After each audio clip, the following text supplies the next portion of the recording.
नमस्कार, बहुत स्वागत है आप सभी का व्यूअर्स। आप देख रहे हैं आपका प्रोग्राम कहानी कुर्सी की। मैं हूं सौरभ शर्मा आपके साथ।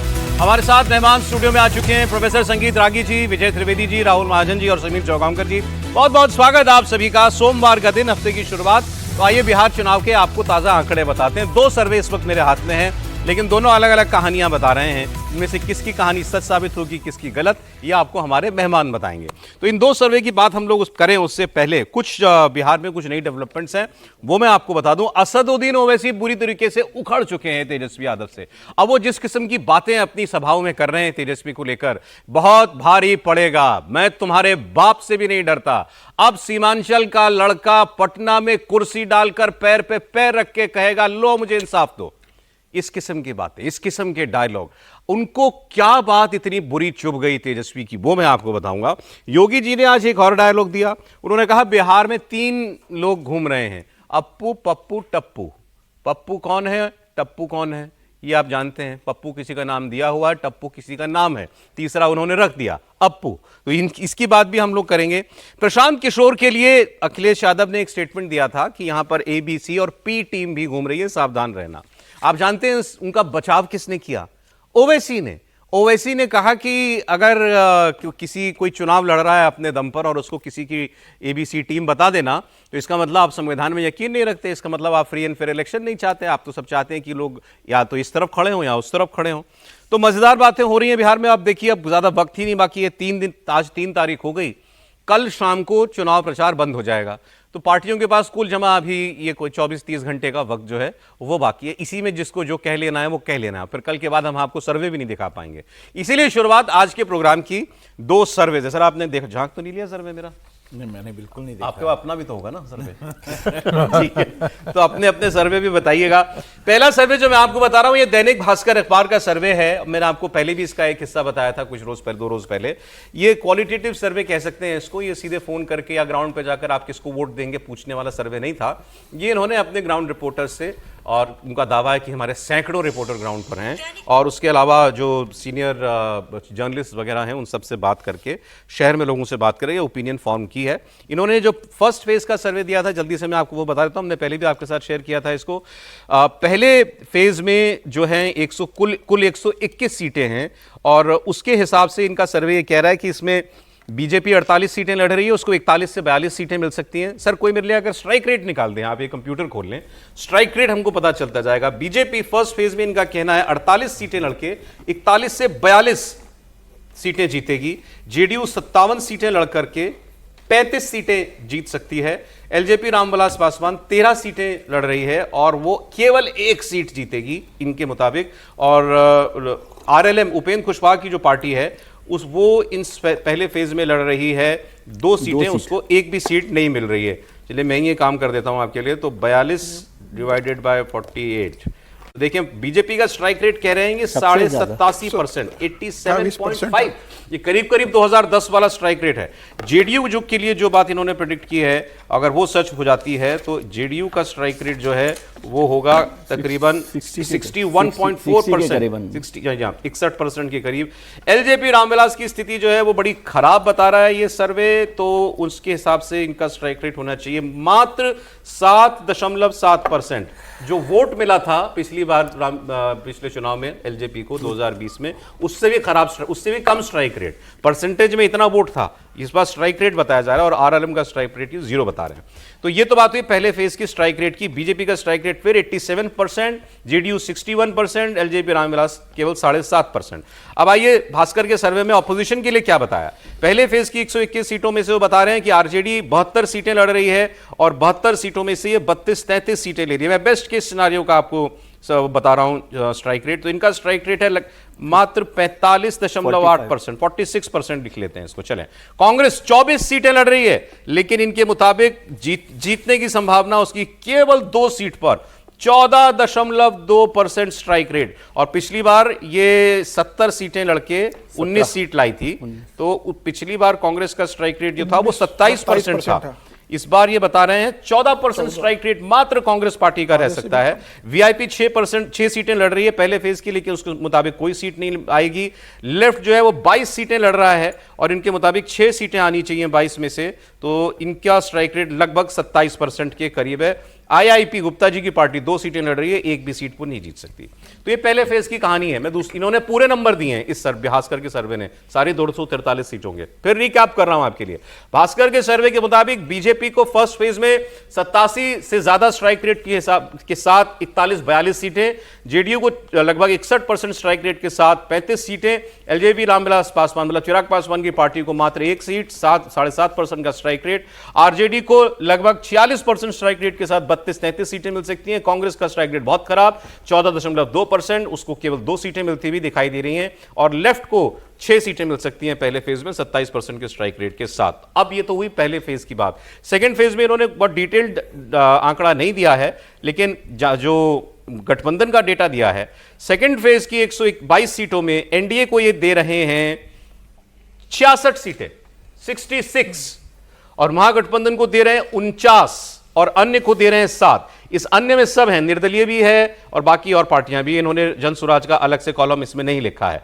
तो अगर इनको आप जोड़ दें तो फर्स्ट और सेकंड फेज की सीटों को, तो इनके मुताबिक 243 में से ओवरऑल एनडीए को मिलनी चाहिए 142 से 145 सीटें। मैजिक फिगर है 122 सीटें मिलने पर बहुमत आता है, और उससे भी लगभग 20 सीटें ज्यादा मिल जानी चाहिए एनडीए को, ऐसा भास्कर का सर्वे कह रहा है। महागठबंधन का जो ग्राफ है वो 89-91 के करीब जो है, 90 के आसपास ठहर जाएगा, ऐसा इनका मानना है, और अन्य को 11 से 13 सीटें मिल सकती हैं। इसमें एआईएमआईएम भी होगा, पिछली बार उसको 5 सीट मिली थी, और इसमें जनसुराज भी होगा। तो सब और इंडिपेंडेंट सब मिला के 11 से 13, महागठबंधन 90 के करीब, और एनडीए 142 से 145। तो ये तो एक साफ साफ कहानी बता रहे हैं, और ये हमने जो ज्यादातर सर्वेज देखे उस कहानी से मेल खाता हुआ सा सर्वे है। लेकिन सर, आपसे जब बात हो रही तो आधा सर्वे बताया था पिछली बार, पूरा आ गया है, इस पर कुछ यकीन हो रहा है? देखिए, जो सर्वे आपको दिखाई दे रहा है वो मोटा मोटी वही है जो आप बिहार में यदि घूमने के बाद, लोगों से बातचीत करने के बाद जो परसेप्शन निकल करके आता है, या लोगों की जो राय निकल करके आती है, मुझे कहीं एक जगह भी ऐसा नहीं दिखा। मैंने आपसे पहले भी शेयर किया था कि हमने पान की गुमटी से लेकर के चाय की दुकान और बाकी ऐसे लोगों, टैक्सी और रिक्शा चालकों, इन सब लोगों के बीच में जाकर के बात करने के बाद निकला कि तेजस्वी लड़ बहुत अच्छे रहे हैं, लेकिन चुनाव नीतीश जीत रहे हैं। कहीं भी ऐसा नहीं आया कि महागठबंधन जो है वो चुनाव जीतते हुए या सरकार बनाते हुए नजर आई। जो मोटा मोटी परसेप्शन था सीटों को लेकर था, बेशक था कि 140 आएगा, 145 आएगा, 165 आएगा या 175 आएगा, ये आंकड़े वैरी कर रहे थे। कोई कह रहा था कि 140 से नीचे तो कभी किसी भी हालत में हो नहीं सकता, और कुछ तो ये भी कह रहे थे कि 170 172 तक जाएगा। ये मोटा मोटी जो आंकड़ा था वो बातचीत करने से मिल रहा था। मुझे लगता है कि जो लोगों का परसेप्शन था, जो सो बात करने से जो निकल कर आई, क्योंकि मेरे बातचीत का जो हम कह सकते हैं, बातचीत के आधार पर कोई आप निष्कर्ष नहीं निकाल सकते हैं क्योंकि वो साइंटिफिक पद्धति नहीं है, लेकिन एक परसेप्शन, मोटा मोटी आकलन आप जरूर उससे निकाल सकते हैं। और मुझे लगता है कि वो आकलन इस राय से मेल खाते जा रहा है कि भारतीय जनता पार्टी या एनडीए का जो गठबंधन है वो बहुत आगे है, और वो वहां पर सरकार बनाने 140 प्लस के बिल्कुल वाली हवा दिख रही है। इसमें कोई कहीं से भी कोई दिक्कत नहीं है। इसमें इंटरेस्टिंग ये है कि पहले फेज में एनडीए ज्यादा अच्छा करेगा, ऐसा भास्कर का सर्वे बता रहा है। 76 से 78 सीटें पहले फेज में, दोनों में बराबर सीटें, 121 से 122 पहले और दूसरे चरण में। पहले फेज में 76-78 सीटें, मीन निकाले तो 77 बोल देते हैं, 77 सीटें एनडीए को पहले फेज में मिल सकती हैं, दूसरे में 66 मिल सकती हैं। महागठबंधन को पहले में 41 के करीब सीटें आ सकती हैं, अगले में 49 आ सकती हैं। मतलब पहला फेज एनडीए के लिए ज्यादा अच्छा है, दूसरा फेज महागठबंधन के लिए दूसरा वाला जो फेज है ना जी, वो पटना मगध का एरिया है। आप देखेंगे कि पिछली बार भी जो है यहाँ पर आरजेडी गठबंधन जो है वो बहुत अच्छा की थी। इस एरिया में बहुत अच्छा गठबंधन की। इस बार ऐसा लग रहा था कि एलजेपी के आने के बाद, एलजेपी आने के बाद जो है वो शायद एनडीए गठबंधन बेहतर पाले से प्रदर्शन कर सके, लेकिन सर्वे में वैसा कुछ दिख नहीं रहा है। मोटा मोटी एज आ रहा है, लेकिन जिस प्रकार से आप देख रहे हैं कि उत्तरी बिहार के अंदर एनडीए गठबंधन बहुत अच्छा कर रही है, उस प्रकार से मगध इलाका और पटना वाला इलाका में अभी अच्छा करते हुए नहीं दिख रही है इस सर्वे के आधार पर। और एलजेपी तो मुझे लग रहा है कि काफी, इनके सर्वे के मुताबिक तो ट्रैक्शन नहीं मिला चिराग पासवान को, ट्रैक्शन नहीं मिला, उनको सीटें ऐसी मिली। अब जैसे जब बेगूसराय का वो 2 सीट पर वो लड़ रहे हैं, मोटा मोटी बहुत टफ कॉन्टेस्ट है। ओबरा सीट लड़ रहे हैं यहां पर औरंगाबाद जिले के अंतर्गत, तो बड़ा टफ सीट है। लेकिन ऐसा नहीं है कि वो निकाल नहीं सकते हैं। यदि आपस में, मैं एक लाइन बस सिर्फ एक शब्द बोल रहा हूं, आपस में यदि कार सेवा नहीं किया तो निकल सकती है सेवा। मतलब कार सेवा का मतलब आप जानते हैं अच्छी तरीके से। फ्रेंडली फाइट ना कर लिएगा, दोस्ती नहीं। देखिए, दोनों गठबंधनों में जो छोटी पार्टियां थी उनमें खास तौर पर उधर वीआईपी का नाम लिया जा रहा था, जिनके साथ कल तालाब में डुबकी लगाई थी राहुल गांधी ने, और इधर से चिराग पासवान, जिन्होंने पिछली बार जेडीयू को बहुत डैमेज किया था। मछली नहीं मिला, लेकिन कि इनके आने से हमको बहुत फायदा होगा। वीआईपी के लिए भी कुछ नहीं दिख रहा है इसमें। वीआईपी के लिए भी कोई खास, फर्स्ट फेज में तो एक भी सीट नहीं दिया है वीआईपी को भास्कर के सर्वे ने, और ऐसी चिराग पासवान की पार्टी के लिए भी मात्र एक सीट जो है वो दिखाई जा रही है पहले फेज में।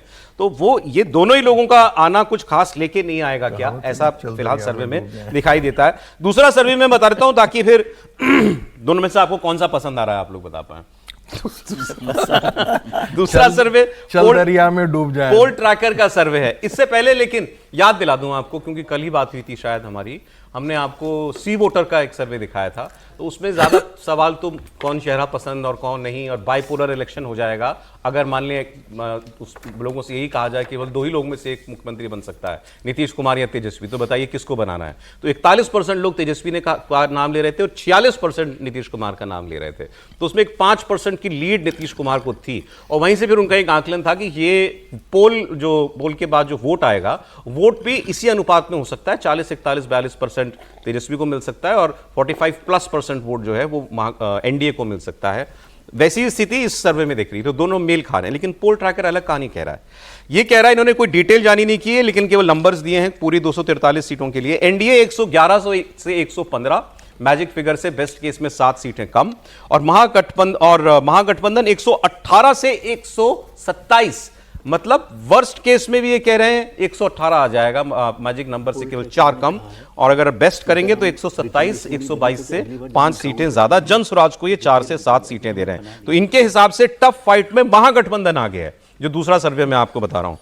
लेकिन अगर दोनों टफ फाइट कह रहे होते तो उसमें किसी एक का अनुमान एक पार्टी की गठबंधन की ओर, दूसरा का दूसरे की ओर, तो समझ में आता। एक सर्वे कह रहा है, या ज्यादातर सर्वे कह रहे हैं कि एक तरफा कहानी एनडीए के पक्ष में है। एक सर्वे कह रहा है टफ फाइट में महागठबंधन आ गया। समीर जी, अब मुझे लगता है कि सर्वे इसी तरीके से होते हैं, मतलब कभी अगर आज 4 सर्वे अगर आप देखेंगे तो कोई एक सर्वे जरूर ऐसा रहेगा जो थोड़ा 3 सर्वे से अलग चलेगा। और इस बार पोल ट्रैकर इस तरीके से बता रहा है कि जिसमें वो एनडीए को 111 से लेकर 115 सीटों तक दे रहा है, मतलब वो एनडीए को बेसिकली बहुमत नहीं दे रहा है। और अगर आप देखेंगे तो महागठबंधन को मिनिमम स्थिति में भी बहुमत दे रहा है। अगर आप देखेंगे तो ऑलमोस्ट 118 सीटें और 125 सीटें, मतलब वो मोटा मोटी कह रहा है कि महागठबंधन बड़ी मतलब ताकत के बन के रूप में उभर रहा है। मुझे लगता है अगर दोनों गठबंधन देखें, दैनिक भास्कर का जो सर्वे है और पोल ट्रैकर का सर्वे, अगर दोनों को मैं देखूं, और उसके पहले भी हमने कल जिस तरीके से और सर्वे पे चर्चा की, उसके पहले भी हमने कई सर्वे पे चर्चा की, तो सारे सर्वे को देखने पर मुझे लगता है कि इस बार दैनिक भास्कर का जो सर्वे वो मुझे काफी रियलिटी के करीब लगता है। और वो जो सर्वे जो बता रहा है जिस तरीके से वहाँ जो भारतीय जनता पार्टी का प्रदर्शन वहीं पर है जहाँ 2020 के करीब अप्रॉक्सीमेटली रहा था भारतीय जनता पार्टी का प्रदर्शन, जेडीयू का प्रदर्शन बेहतर 2020 की तुलना में हो रहा है, और उसका फायदा मुझे लगता है कि एनडीए को मिल रहा है।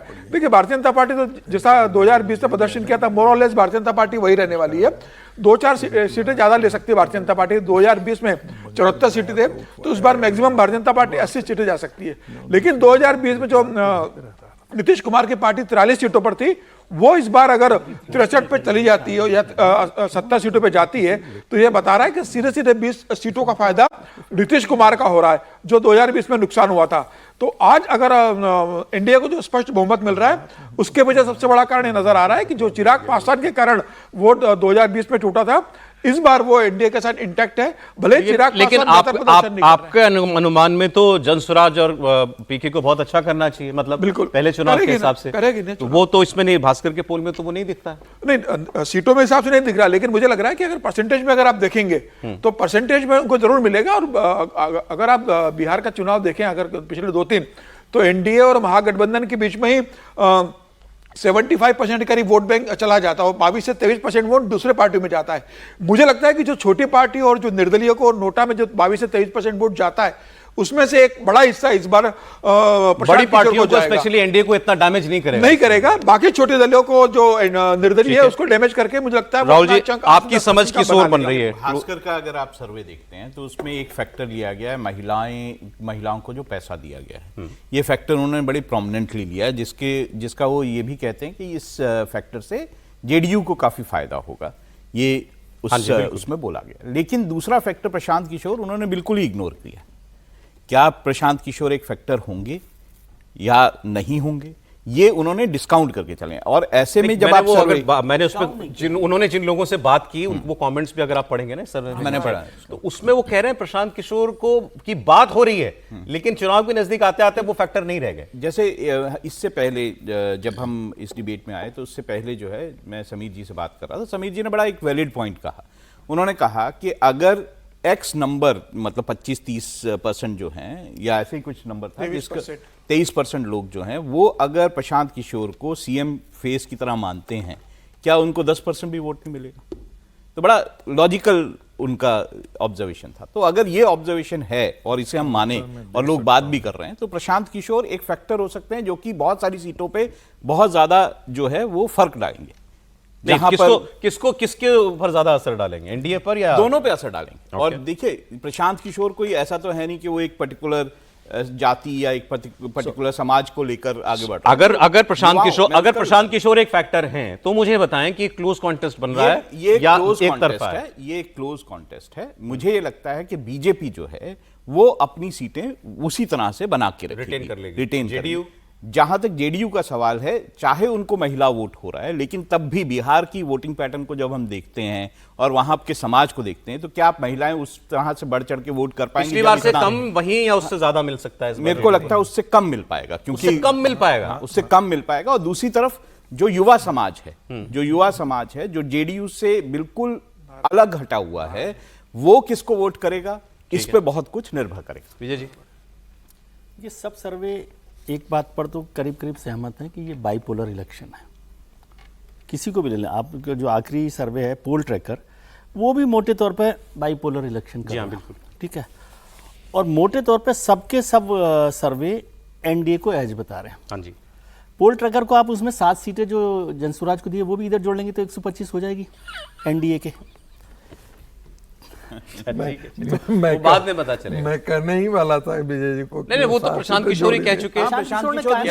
सब चले जाएंगे, मुझे मालूम है, सब चले जाएंगे। यदि तेजस्वी में से और नीतीश कुमार जी में से कोई होगी तो नीतीश कुमार होंगे। अब आप देखिए, ये शरारत कर रहे हैं, ये नहीं कहा, अलग अलग बातें क्लब कर रहे हैं आप। नहीं, ये सवाल के जवाब में उन्होंने कहा है कि नीतीश कुमार मेरी पसंद होंगे तेजस्वी के उन्होंने कहा, उनसे सवाल हुआ तेजस्वी या नीतीश में से किसी एक को चुनना हो, तो उन्होंने कहा एनी डे नीतीश कुमार। बस वही बात। लेकिन नहीं, उन्होंने ये कहा कि अगर आपके कुछ लोग जीत के आ गए और जरूरत पड़ी सरकार बनाने के लिए तो आप किसकी तरफ जाएंगे? उन्होंने कहा मैं किसी की तरफ नहीं जाऊंगा, लेकिन मुझे मालूम है मेरे विधायक चले जाएंगे और इसके बाद अलग इशू है। लेकिन जब तेजस्वी प्रशांत किशोर ये तो कह रहे हैं ना कि भाई उनकी पसंद नीतीश कुमार है तेजस्वी के कंपैरिजन में। हाँ, और तो कौन है? चिराग पासवान। वो खुल करके कह देंगे, तो बात ही नहीं, यदि खुल करके कह देते कि हमारे विधायक उधर जाएंगे तो फिर कुछ बचा ही नहीं, क्या बचा था? तो पहली बात, उनकी जरूरत पड़ने वाली है क्या? नहीं, वो तो बाद में देखेंगे कितना। देखें समीर जी जब तक खड़े तब तक तो उनकी जरूरत बनी हुई है। समीर जी के हिसाब से तो बनी हुई है। मेरे हिसाब से चिराग पासवान और प्रशांत किशोर दोनों लोग सिंगल डिजिट में होंगे। ओके। चिराग पासवान एनडीए को तो फायदा पहुंचा रहे हैं, लेकिन चिराग पासवान का बड़ा नुकसान हो रहा है। उसकी 2 वजह मैं वहां पर बताता हूं आपको कि चिराग पासवान की जितनी सीटें हैं उसमें से ज्यादातर सीटें वो आरजेडी के मुकाबले लड़ रहे हैं, तो इसलिए वो फंस गए हैं। आरजेडी किसी भी हाल में सबसे ताकतवर पार्टी है, खासतौर से चिराग पासवान की पार्टी के मुकाबले में। ये स्थिति कांग्रेस के साथ हो गई है। कांग्रेस की ज्यादातर सीटें बीजेपी के खिलाफ है। यदि वो छोटी पार्टियों के खिलाफ उनकी सीटें होती तो शायद उनको और आसानी होती। बीजेपी के खिलाफ सीटें हैं तो कांग्रेस के लिए भी मुश्किल होगी जी।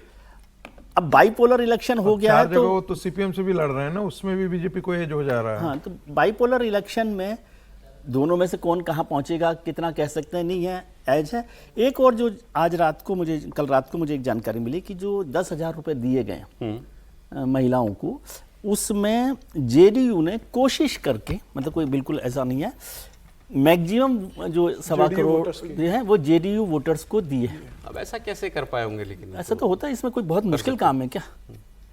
ये तो कोई मुश्किल काम नहीं है, ये तो यदि आप सरकार चलाते हैं तो आपको पता होता है तुमको कि ज्यादा फायदा होगा इसका फायदा ज्यादा होगा। चलिए, तो अच्छा, इस चुनाव में ठीक है। एक लाइन मैं बता देता हूं कि बीजेपी जेडीयू में जेडीयू की सीटें बढ़ेंगी, बीजेपी की सीटें जो हैं वो रिटेन करेंगे, लेकिन जेडीयू की सीटें बढ़ेंगी तभी।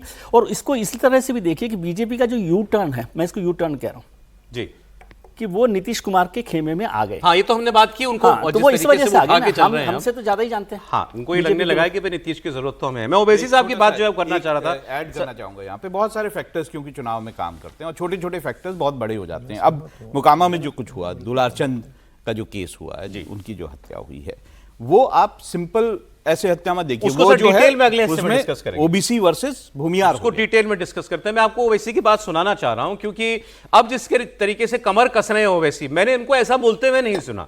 बिहार में भी आ चुके हैं, पिछले इलेक्शन में लोकसभा लड़ते हैं जगह जगह, इनकी स्पीचेस हम खूब सुनते हैं, आपको सुनाते भी हैं। मैंने इतना गुस्सा इनकी बातों में और इनकी आंखों में कभी नहीं देखा। ये इन्होंने अपने ऊपर एक पर्सनल अफरंट लिया है, ये एक दुश्मनी की शुरुआत है असदुद्दीन ओवैसी और तेजस्वी के बीच में। हुआ क्या कि एक इंटरव्यू में कहते, सीनियर पत्रकार से इंटरव्यू में कहते हुए तेजस्वी ये बोल गए, उन्होंने पूछा, वो बार बार आपके गठबंधन में आना चाह रहे थे ओवैसी, आपने क्यों नहीं लिया? उन्होंने कहा एक्सट्रीमिस्ट की हमारे यहाँ पे कोई जगह नहीं है। इस शब्द को, एक्सट्रीमिस्ट को, उन्होंने अतिवादी, आतंकवादी, जाने क्या क्या क्या क्या क्या नहीं कहा और कितनी बार अपनी स्पीच में दोहराया। ओवैसी ने यहां तक कहा कि इस मतलब तेजस्वी अब बहुत भारी पड़ेगा तुम्हें, तुम जो मुझे बोल गए हो, मुझे आतंकवादी कहते हो। आप जरा जबान सुनिए ओवैसी की तेजस्वी के लिए। तुम्हारी यह जहनियत है कि जो तुम्हारे सामने नहीं झुकता, जो तुम्हारे सामने नहीं बिकता, जो तुम्हारे बाप से नहीं डरता, तुम उसको चरमपंथी कहते हो। मेरे अजीज दोस्तों और बुजुर्गों, यह सोच उस शख्स की है जो बिहार का मुख्यमंत्री बनना चाहता है। क्यों मुख्यमंत्री बनना चाहता है? 15 साल परिवार को मिले। अब हमने क्या कहा, मजलिस ने क्या कहा, जब 3.5% के मल्ला बरादरी वाले उप मुख्यमंत्री बनने का ऐलान करते हैं, तो फिर 17% मुसलमान अल्पसंख्यक समाज के क्या करेंगे? मैंने कहा कि अब हमको उप मुख्यमंत्री नहीं चाहिए, अब हमको मुख्यमंत्री का पोस्ट चाहिए। मुख्यमंत्री बनेगा सीमांचल का बेटा इंशाअल्लाह। तुम लिख के रख लो तेजस्वी, मैं हैदराबाद से जरूर आया हूं और आता रहूंगा। सीमांचल का बेटा उप मुख्यमंत्री बनेगा, तुम नहीं बनोगे, ना बनने देंगे इंशाअल्लाह ताला। ये बात कि अब हम तुम्हें मुख्यमंत्री बनने नहीं देंगे। 25 सीट लड़ रहे हैं ये, और पिछली बार 5 विधायक लेकर के आए थे ना समीर जी, इस बार तो मुझे लग रहा है इन्होंने कसम खा ली है कि मुझे बस किसी तरह तेजस्वी का नुकसान करना है। बिल्कुल निश्चित रूप से उन्होंने पूरी कोशिश की थी पहले कि भाई किसी भी तरीके से महागठबंधन में शामिल हो जाए। भाई इनके जो प्रदेश अध्यक्ष है वो ढोल नगाड़े लेकर पहुंच गए थे कि कान के खोल ढोल सुन करके सब उन्होंने गाना गाया। उसके बाद भी तेजस्वी ने उनको भाव नहीं दिया। उन्होंने कांग्रेस अध्यक्ष मल्लिकार्जुन खड़गे के माध्यम से संदेश भेजाने की कोशिश की कि भाई एआईएम को गठबंधन में ले लिया जाए, लेकिन तेजस्वी यादव किसी भी तरीके से संदेश देना नहीं चाहते थे कि सीमांचल में ओवैसी का कोई दखल है, और जो 5 सीटें 2020 में उन्होंने जीती थी उसको हम बहुत महत्वपूर्ण मानते हैं, और उस 5 सीटों के दम पर हम ओवैसी के सामने दबने वाले हैं। मुझे लग रहा है कि यह ओवैसी को बहुत खटका, और फिर उन्होंने तय किया कि हम 32 या 33 सीटों पर चुनाव लड़ेंगे, और सीमांचल की 24 सीटों पर उन्होंने पूरा दाव, जिस तरीके से ओवैसी ने इस बार खेला है और जनसुराज भी जिस तरीके से इस बार सीमांचल पर दाव खेल रही है, तो मुझे लग रहा है कि इस बार तेजस्वी के लिए सबसे बड़ी चुनौती, जो सबसे बड़ी ताकत उनका जो सीमांचल का क्षेत्र रहा है 24 सीटों का, वो सबसे बड़ी चुनौती बनकर आया है। वहां पर ओवैसी पूरी ताकत के साथ अपने उम्मीदवार खड़े कर रहे हैं। ओवैसी इस बार बेहद नाराज हैं तेजस्वी यादव से, क्योंकि तेजस्वी ने कह दिया कि वो एक्सट्रीमिस्ट हैं, इसीलिए हमने उनको अपने गठबंधन में नहीं लिया। एक्सट्रीमिस्ट का मतलब निकालकर जनता को बताया असदुद्दीन ओवैसी ने आतंकवादी, कि ये मुझे आतंकवादी कह रहे हैं। क्या मैं आतंकवादी हूं? क्या मैं एक्सट्रीमिस्ट हूं? क्या मैं चरमपंथी हूं? ये सवाल पूछ रहे हैं ओवैसी अब जहां जहां जा रहे हैं, और साफ कह दिया कि अब मैं तेजस्वी तुमको मुख्यमंत्री नहीं बनने दूंगा। और मुझसे नफरत क्यों है तुमको, इसकी वजह भी बता रहे हैं कि मेरे चेहरे पर दाढ़ी और सर पे टोपी है, तो जिसके चेहरे पे दाढ़ी सर पे टोपी वो आतंकवादी हो जाता है। ये कह रहे हैं अखिलेश यादव, माफ कीजिएगा, तेजस्वी यादव के लिए असदुद्दीन ओवैसी अपने कैंपेन को कहां से कहां ले गए, और इस बात को उन्होंने पर्सनली अपने लिए अपमानजनक बात टिप्पणी मानी तेजस्वी की। अब क्या वाकई ओवैसी कोई नुकसान कर सकते हैं? इस चुनाव में मुसलमान वोट के बहुत क्लेमेंट हैं। उसमें सबसे बड़े खुद तेजस्वी यादव हैं, कांग्रेस पार्टी है, उनके बाकी सहयोगी हैं, प्रशांत किशोर हैं और असदुद्दीन ओवैसी तो हैं ही। लेकिन क्या जनता भी इसको उस नजरिए से देख रही है जो ओवैसी बताना चाह रहे हैं कि मेरा अपमान किया गया और मेरा अपमान तुम्हारा अपमान, सीमांचल का अपमान, और इसका बदला लो जाकर के। और फिर उन्होंने बताया कि मुझे एक्सट्रीमिस्ट कह रहे हो, मुझे तो भारत सरकार ने ऑपरेशन सिंदूर में पाकिस्तान की पोल खोलने के लिए विदेश भेजा था और पाकिस्तान के लोगों ने मेरे लिए कहा था कि ये देखो एक एक्सट्रीमिस्ट सोच का आदमी है जो मुसलमानों के खिलाफ बोल रहा है, मतलब पाकिस्तान के खिलाफ बोल रहा है। तो लगता है कि जो तेजस्वी बोल रहे हैं ये पाकिस्तानियों का सिखाया हुआ है। तुम में इतनी नफरत है, एक चेहरे पे दाढ़ी, सर पे टोपी, तो एक्सट्रीमिस्ट। कभी तुमने पढ़ा एक्सट्रीमिस्ट किसको बोलते हैं? कभी तुमने देखा एक्सट्रीमिस्ट किसको बोलते हैं? अरे सुन तेजस्वी, जब भारत को जरूरत पड़ी पाकिस्तान के आतंकवाद के उस बुज़दिलाना हमले पहलगाम के बाद, तो जब मैंने भारत के पक्ष में बोलना शुरू किया तो पाकिस्तान के जालिम लोग बोल रहे थे कि भारत में एक ओवैसी है जो चरमपंथी है। तो मालूम हुआ पाकिस्तान के लोगों की जबान अब तेजस्वी बोल रहा है।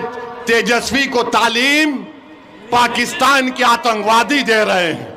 ओवैसी आतंकवादी है क्या? ओवैसी चरमपंथी है क्या? ओवैसी एक्सट्रीमिस्ट है? जरा जोर से बोलिए, बहरों को सुनाई नहीं देता पटना के। अब देखिए, डायलॉग तो चुनाव में दिए ही जाते हैं, ओवैसी साहब बोलने के वैसे ही बड़े माहिर हैं। सवाल यह है जमीन पे क्या ये करना चाहते हैं और कर पाएंगे तेजस्वी का नुकसान? प्रोफेसर साहब देखिए, तेजस्वी ने जो बोला है वो कई बार होता है मन की बात निकल जाती है। यदि सोच तो वही है, ओवैसी के प्रति या सीमांचल के मुसलमानों के प्रति सोच तो तेजस्वी की वही है, लेकिन वोट बैंक है। अब करे तो क्या करें? उनको आपको याद नहीं है क्या कि भागलपुर दंगों में सबसे ज्यादा मारने वाले कौन थे? ये सब यादव लोग ही थे जिन्होंने कत्लेआम किया था मुसलमानों का भागलपुर दंगों में। यदि यादव नहीं हुए होते तो वहां हिंदू गाजर मूली की तरह काट दिए गए होते।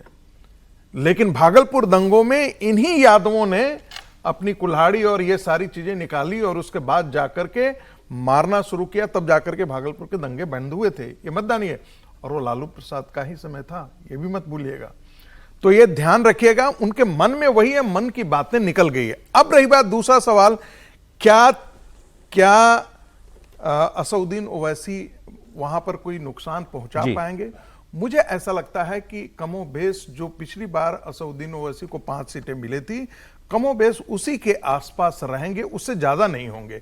क्योंकि मुसलमान इस बार पूरी तरीके से गोलबंद है। हमेशा होता है भारतीय जनता पार्टी को हराने के लिए, लेकिन पिछली बार आप देखेंगे कि जेडीयू के प्रति मुसलमानों का थोड़ा बहुत रुझान था। लेकिन एसआईआर के बाद और ट्रिपल तलाक के बाद और बाकी जो कानून बने हैं, वक्फ बोर्ड के बाद, वक्फ कानून के बाद जो है, कहीं ना कहीं मुसलमानों के मन में यह रहा है कि जेडीयू, अभी जो वर्तमान जेडीयू है, वो भारतीय जनता पार्टी के साथ पूरी तरीके आप कह रहे हैं मुसलमान वोट के टूटने का सवाल नहीं है? मुझे नहीं लगता है टूटेगा, और यही कारण है। और ये भारतीय जनता पार्टी के लिए अच्छी बात भी है, क्योंकि जितना मुसलमान पोलराइज होगा, हिंदू उतना ही पोलराइज होता है। और इसका उदाहरण 22 का कॉन्स्टिट्यूएंसी है, जहां पर यादव लोग एक मुश्त होकर के भारतीय जनता पार्टी दूसरी बात आपने कही, ओवैसी जितना पिछली बार पा लिए थे उतना ही पाएंगे, उससे ज्यादा उनको नहीं मिलता। वो दिखता सर आपको एक्सट्रीमिस्ट पर इतनी नाराज होने वाली बात थी क्या? जो मुझे राम राम कहने का मन कर रहा है। अच्छा, पता नहीं क्यों ओवैसी के साथ राम याद आए मुझे, जिस तरह की वो जुबान बोल रहे हैं और तेजस्वी जी के खिलाफ खड़े। अभी तक तो 15 दिन पहले ही तो उनके साथ जाने की बात कर रहे थे। हाँ। देखिए, तेजस्वी पूरा वोट बैंक जो मुस्लिम वोट बैंक है वो मोटे तौर पर उनके साथ एमजीबी के साथ जुड़ा हुआ है।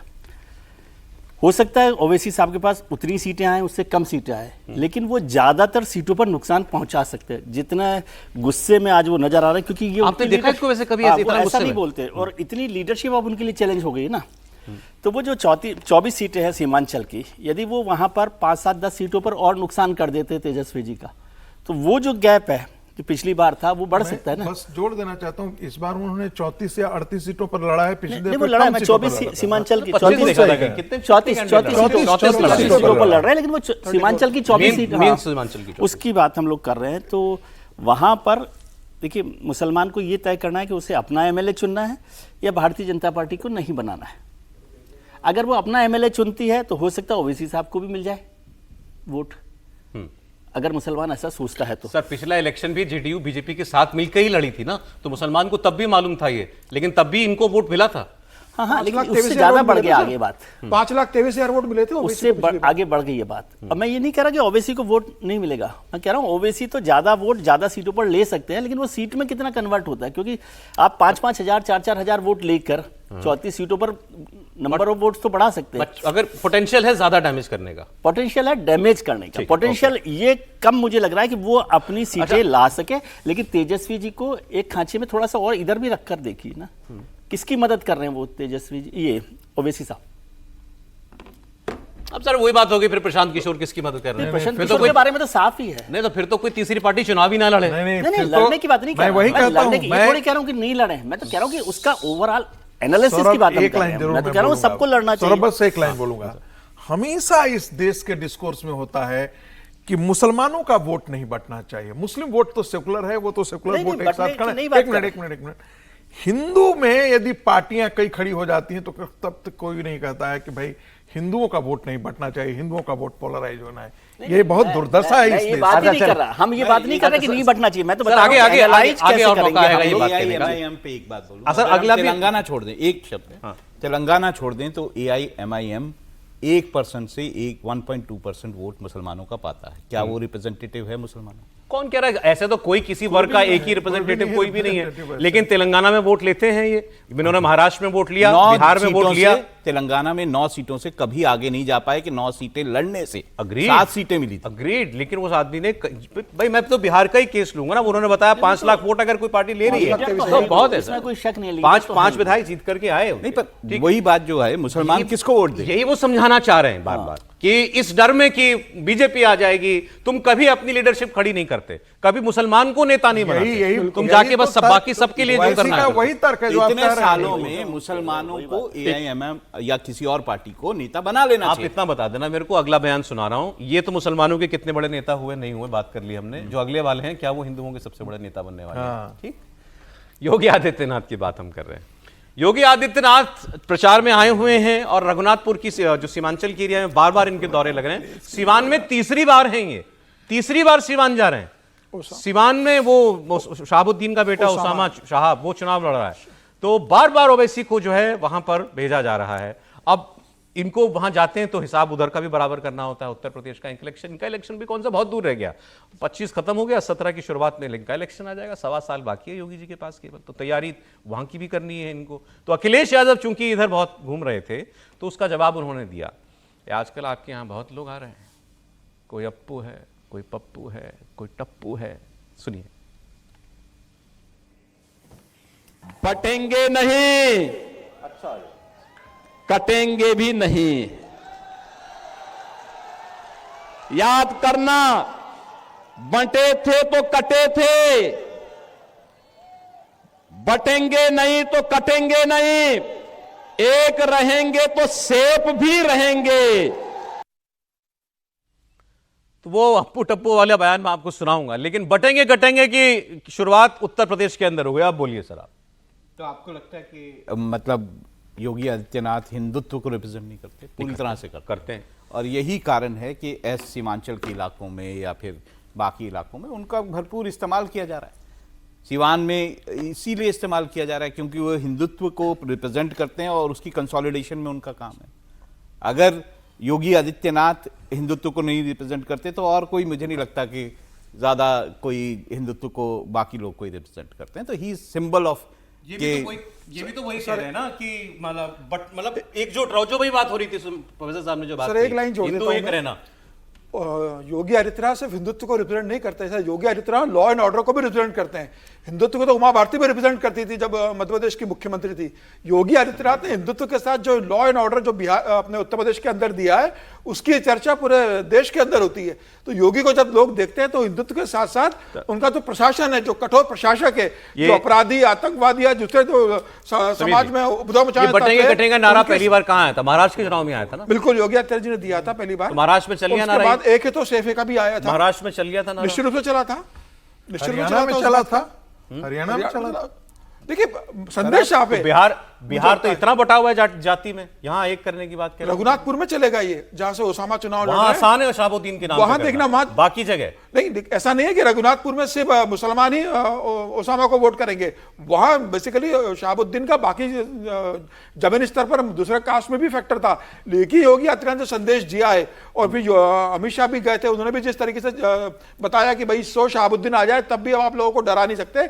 मुझे लग रहा है योगी आदित्यनाथ का सबसे बड़ी यूएसपी उनके हिंदुत्व के फायर ब्रांड नेता होने के साथ उनका लॉ एंड ऑर्डर है, जो भारतीय जनता पार्टी की सबसे बड़ी ताकत बन चुका है। वो लॉ एंड ऑर्डर है, मैं मानता हूं कि अच्छा किया है, लेकिन अभी भी उत्तर प्रदेश क्राइम में नंबर 1 है। देखिए उत्तर प्रदेश आज 25 करोड़ की जनसंख्या वाला सबसे बड़ा प्रदेश है आज, लेकिन यूपी के अंदर लोगों को कितना ट्रस्ट है, आज इन्वेस्टमेंट आ रहा है। योगी आदित्यनाथ की जो सरकार है, आज तमाम अपराधी और दूसरे जो बदमाश लोग हैं वो उत्तर प्रदेश के अंदर छोड़कर बाहर निकल रहे हैं। मुझे लग रहा है योगी बिहार में इंपैक्ट हो रहा है योगी, निश्चित रूप से हो रहा है, योगी आदित्यनाथ का इंपैक्ट हो रहा है, इसीलिए उनके सबसे ज्यादा डिमांड है बिहार के अंदर। प्रशांत किशोर की हमने बहुत सारी बात की सर, अब आगे चलते चलते कर लेंगे बात। राहुल जी के प्रश्न का उत्तर अब मैं तब तक आप जरा अखिलेश यादव का बयान निकाल दीजिए जो उन्होंने प्रशांत किशोर पर दिया था, वो बयान पहले दीजिएगा। अब आप बोलिए अपनी बात से। मैंने सिर्फ इतना कहना था कि देखिए उत्तर प्रदेश एक बहुत बड़ा है, 17-18 करोड़ की आबादी है। दुनिया में कोई ऐसी सोसाइटी नहीं है जहां पर क्राइम नहीं होता है, और क्राइमलेस सोसाइटी आप बना देंगे, कॉन्फ्लिक्टलेस सोसाइटी बना देंगे, ऐसा संभव है नहीं। रही बात जब हम क्राइम की बात कहते हैं कि अपराध तंत्र ऑर्गेनाइज तरीके से जो काम कर रहा है, उसको यदि आप देखेंगे, यदि उसका आकलन करेंगे, तो आप देखेंगे कि उत्तर प्रदेश ने जो ऑर्गेनाइज क्राइम था उसकी एक, जिसको कहते हैं रीढ़ तोड़ दी है। मैं ये नहीं कह रहा हूं कि पूरी तरीके से सफाया कर दिया, वैसे ही बिहार के अंदर भी कुछ बाहुबली बच गए थे, बाकी बाहुबलियों को नीतीश कुमार ने। मैं आपसे सहमत हूं इस सब तक कि ये कोई सवाल इस बात का नहीं है यूपी में क्राइम कितना कंट्रोल हुआ। बिल्कुल पहले से बहुत बेहतर है, ये तो दुनिया कहती है, जैसे आज बिहार में कहती है वो लॉलेसनेस नहीं है। सवाल है योगी आदित्यनाथ रिप्रेजेंट क्या चीज कर रहे हैं? वो रिप्रेजेंट कर रहे हैं दोनों चीजों, एक tough administrator, law and order पर भी, और एक हिंदुत्व का चेहरा। इसकी अपील कितनी है? इतना साहसिक तरीके से जिस बात को कहने से भारत का पॉलिटिकल एस्टेब्लिशमेंट डरता है, उस बात को वो कह रहे हैं। अच्छा ठीक, मैंने एक वीडियो देखा बिहार का ही, अभी 2 सभाएं एक साथ आजू बाजू में चल रही थी। एक मतलब यूजुअली जो है खेतों के आसपास ओपन एरिया में होती हैं सभाएं, तो एक सभा यहां चल रही थी, उसमें महागठबंधन की, इधर योगी आदित्यनाथ की। ये तो मैंने खुद देखा है, इसलिए बता रहा हूं आपको। वहां से भीड़ का रेला चलता हुआ आ रहा है जैसे योगी आदित्यनाथ की सभा शुरू होने को होती है। तो जब मतलब जबानी जब बात फैली, योगी आदित्यनाथ आ गए, योगी आ गए, योगी आ गए, ये अपील तो है आदमी की कि लोग दूसरे रैली स्थल से इधर आ गए इनको सुनने के लिए। तो ये एक वहां पर इतना तो काम हो रहा है, वोट उनके कहने में कितना पड़ेगा अलग बात है। अखिलेश यादव की बात आपको सुनाता हूं, अभी बात चल गई, अभी विजय जी अक्सर फायर रहते हैं प्रशांत किशोर पर, हाँ, कि अब बताते हैं कि इनका सरनेम क्या है पांडे जी, फिर ये बताते हैं कि किसके लिए काम कर रहे हैं। हाँ, नाम तो नहीं रखा आपने, लेकिन बी टीम तो आप भी मानते हो ना। तो ये बात कही अखिलेश यादव ने कि चुनाव में ए टीम बी टीम होती है, इस बार पी टीम भी है, तो जरा बच के रहना। बीजेपी की कई टीमें लड़ रही हैं, कोई ए टीम है, कोई बी टीम है, एक सी टीम भी है। बताओ सावधान रहोगे कि नहीं रहोगे? उनकी बी टीम से, सी टीम से, और एक पी टीम भी है। बताओ बीजेपी और पीकेपी को सबक सिखाओगे कि नहीं सिखाओगे? इन लोगों से सावधान हो कि नहीं? ये आपका समझाया हुआ था क्या सर? सब लोग अपना काम करते हैं। मैं तो हमेशा ये कह रहा हूँ कि सब पार्टियों को चुनाव लड़ना चाहिए, उसका कोई मसला नहीं। हम लोग तो ये एनालाइज करते हैं कि उस चुनाव में उस कि रहने नहीं रहने का क्या फर्क है। मैं तो कभी भी इस बात का समर्थक नहीं हूं कि कोई पार्टी चुनाव ना लड़े, और वोट कटुआ पार्टी के तौर पर भी नहीं मानता। सबकी अपनी अपनी ताकत होती है, अपने अपने हिसाब से चुनाव लड़ती है, लेकिन उनका इम्पैक्ट क्या हो रहा है वो हम लोग एनालाइज करते हैं। नहीं, हम इसके खिलाफ है। आज असदुद्दीन ओवैसी के वोट जो मिलेंगे वो उनको नुकसान करेंगे, फायदा करेंगे, वो अलग इशू है। प्रशांत किशोर जी की पार्टी कितना फायदा करेगी, कितना नुकसान करेगी, ये अलग इशू है। लेकिन सब लोग अपना अपना चुनाव लड़ते हैं। अब अखिलेश जी, यदि योगी जी कहते हैं कि कौन कौन आ रहे हैं आजकल, तो योगी जी कहाँ से आ रहे हैं? दोनों लखनऊ में ही रहते हैं, आसपास में, कालीदास मार्ग पर और उधर, तो सब लोग वहीं से आ रहे हैं। अब कोई हैदराबाद से आने वाले ओवैसी साहब पर सवाल खड़ा करता है तो गांधीनगर और हैदराबाद में ज्यादा फर्क इनका है क्या? बचाव, पीके का बचाव ओवैसी ने किया। इनको अखिलेश यादव को जवाब ओवैसी ने दिया कि भाई ये क्या बात हुई आप किसी की, क्योंकि इनके ऊपर भी यही तोहमत लगती रहती है ना। नहीं, मैं इस बात से सहमत हूँ। इस देश में कोई भी कहीं पर जाकर के प्रचार कर सकता है। ये जो नैरेटिव है ना, चलाया किसने? ये तो अपोजिशन ने ही चलाया ना। 2 गुजराती किसने चलाया था? ये घृणा का शब्द किसने चलाया? ये समाजवादी पार्टी ने चलाया, भारतीय जनता पार्टी के विरोधियों ने चलाया, ममता बनर्जी ने चलाया, समाजवादी पार्टी ने भी चलाया था। इस प्रकार की भाषा इस देश के अंदर, वही स्टालिन ने भी उस प्रकार की भाषा का उपयोग किया चुनाव के अंदर। मुझे लगता है कि लोकतंत्र के अंदर, भारत के अंदर, हम लोगों ने कभी सोचा था क्या? जॉर्ज फर्नांडिस तो मुजफ्फरपुर से चुनाव लड़ते थे। कभी किसी ने सोचा था क्या? जाति का यदि समीकरण हुआ होता तो जॉर्ज फर्नांडिस जाकर के मुजफ्फरपुर से चुनाव जॉर्ज कभी नहीं कहां के लड़ते। रहने वाले थे? मुझे तो नहीं मालूम है। साउथ के कहीं चिकमंगलूर से वो चुनाव लड़े, चिकमंगलूर से वो चुनाव लड़े, कई जगहों से वो चुनाव लड़े। तब एक होता था कि भाई ये जाति पाति से बाहर उठ करके एक बहुत बड़ा नेता। मैं योगी जी का एक बयान आपको और सुना देता हूं। 3 बंदरों की कहानी हम सब ने सुनी है। गांधी जी के 3 बंदर, बुरा ना देखो, बुरा ना बोलो, बुरा ना सुनो, वही इन्होंने दोहराया। बंदरों के नाम भी रखे, सुने उन्होंने रखे। भाई मैं उड़ जाऊंगा, सुन लीजिए। इनके द्वारा सुप्रीम कोर्ट में दिया गया एफिडेविट, और दूसरी तरफ अयोध्या में राम मंदिर के रथ को रोकने का काम किया, करने का पाप किया था आरजेडी ने। इसी बिहार की धरती पर दंगों की आग में झोंकने का काम किया था, और समाजवादी पार्टी ने अयोध्या में राम भक्तों पर गोलियां चला करके पूरी अयोध्या को लहूलुहान करने का पाप किया था। बहनों और भाइयों, आपने गांधी जी के 3 बंदरों के बारे में सुना होगा। गांधी जी के 3 बंदर थे। गांधी जी ने तो उनको उपदेश दिया था, बुरा मत देखो, बुरा मत सुनो और बुरा मत बोलो। लेकिन आज इंडी गठबंधन के 3 और बंदर आ गए। ये 3 बंदर पप्पू, टप्पू और अप्पू के नाम पर,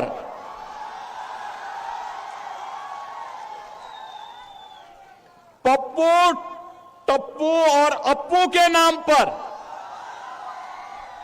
पप्पू सच बोल नहीं सकता, अच्छा बोल नहीं सकता, टप्पू अच्छा देख नहीं सकता, और अप्पू सच सुन नहीं सकता। अब योगी जी को जवाब आता ही होगा तीनों में से किसी एक का, तो थोड़ी देर में उन्होंने, लेकिन 2 तो सुने थे हमने। भाई टप्पू तो अखिलेश जी का नाम ही है। जवाब क्यों देगा? मतलब मान लेगा कि वो या अप्पू है या टप्पू है, पप्पू है। टप्पू तो नाम अखिलेश जी का नाम है। पप्पू राहुल गांधी को बीजेपी कहती है, अप्पू उन्होंने नाम पर रख वो दिया। मानेंगे क्या? मतलब जवाब दे के ऐसे जाने देंगे वो योगी जी की? नहीं, यदि तो वो कहेंगे कि हम किसके बारे में बोल रहे हैं, हमें क्या पता। जवाब दे देंगे तो इसका मतलब कि स्वीकार कर लेंगे। मार ये क्या दिखाता है? मतलब ये आप इसको समझिए कि नेताओं के मन के अंदर एक दूसरे के लिए कितनी वितृष्णा होगी, तभी निकलती हैं ऐसी बातें। नहीं तो चुनाव में तो मीठी मीठी बात के चुनाव में बोली जाती है। ये जो वो है बातें, ये चुनाव में निकलती हैं। अदरवाइज कोई ऑपोजिशन का आदमी आपसे अपॉइंटमेंट मांगे तो तुरंत मिले। अखिलेश यादव और इनको 8, साढ़े 8 साल 9 साल हो गए मुख्यमंत्री बने हुए। मुझे कोई एक तस्वीर याद करके बता दीजिए अखिलेश यादव और योगी जी की, अच्छे से एक दुआ सलाम नमस्ते करते हुए, हाथ मिलाते हुए, एक बता दीजिए आपको याद हो। तो सार्वजनिक तौर पे तो वैसे ही नहीं मिलेंगे, कभी नहीं कब मिलते। सार्वजनिक तौर पे तो वैसे ही नहीं मिलेंगे, और अगर अलग से मिलेंगे तो तस्वीर खिंचवाएंगे नहीं। और सर, मैं ऐसे बता रहा हूँ, ऐसा नहीं है कि पॉलिटिशियंस के बीच में, ऑपोजिशन वालों के बीच में या जो सत्ता पक्ष होता है उसमें बहुत कोई बहुत मनमुटाव होता है या बहुत अब हो गया है सब, अब मैं हो ये कह रहा हूं कि गया अब हो गया है, अब हो गया है बहुत। और पहले अखिलेश यादव और योगी आदित्यनाथ की तो विधानसभा में आमने सामने हुई जाता था, लेकिन उस समय फिर बयानों के तीर चलते थे, आरोप प्रत्यारोप के तीर जिस तरीके से चलते थे। अब तो ठीक है, अखिलेश यादव अब सांसद बन गए, विधानसभा छोड़ दी, लेकिन जब अखिलेश यादव विधायक थे, विपक्ष के नेता थे, तो अखिलेश यादव और योगी आदित्यनाथ के बीच जो शब्दों के बाण चलते थे, लेकिन उसमें पड़ला भारी तो योगी आदित्यनाथ का ही रहता था।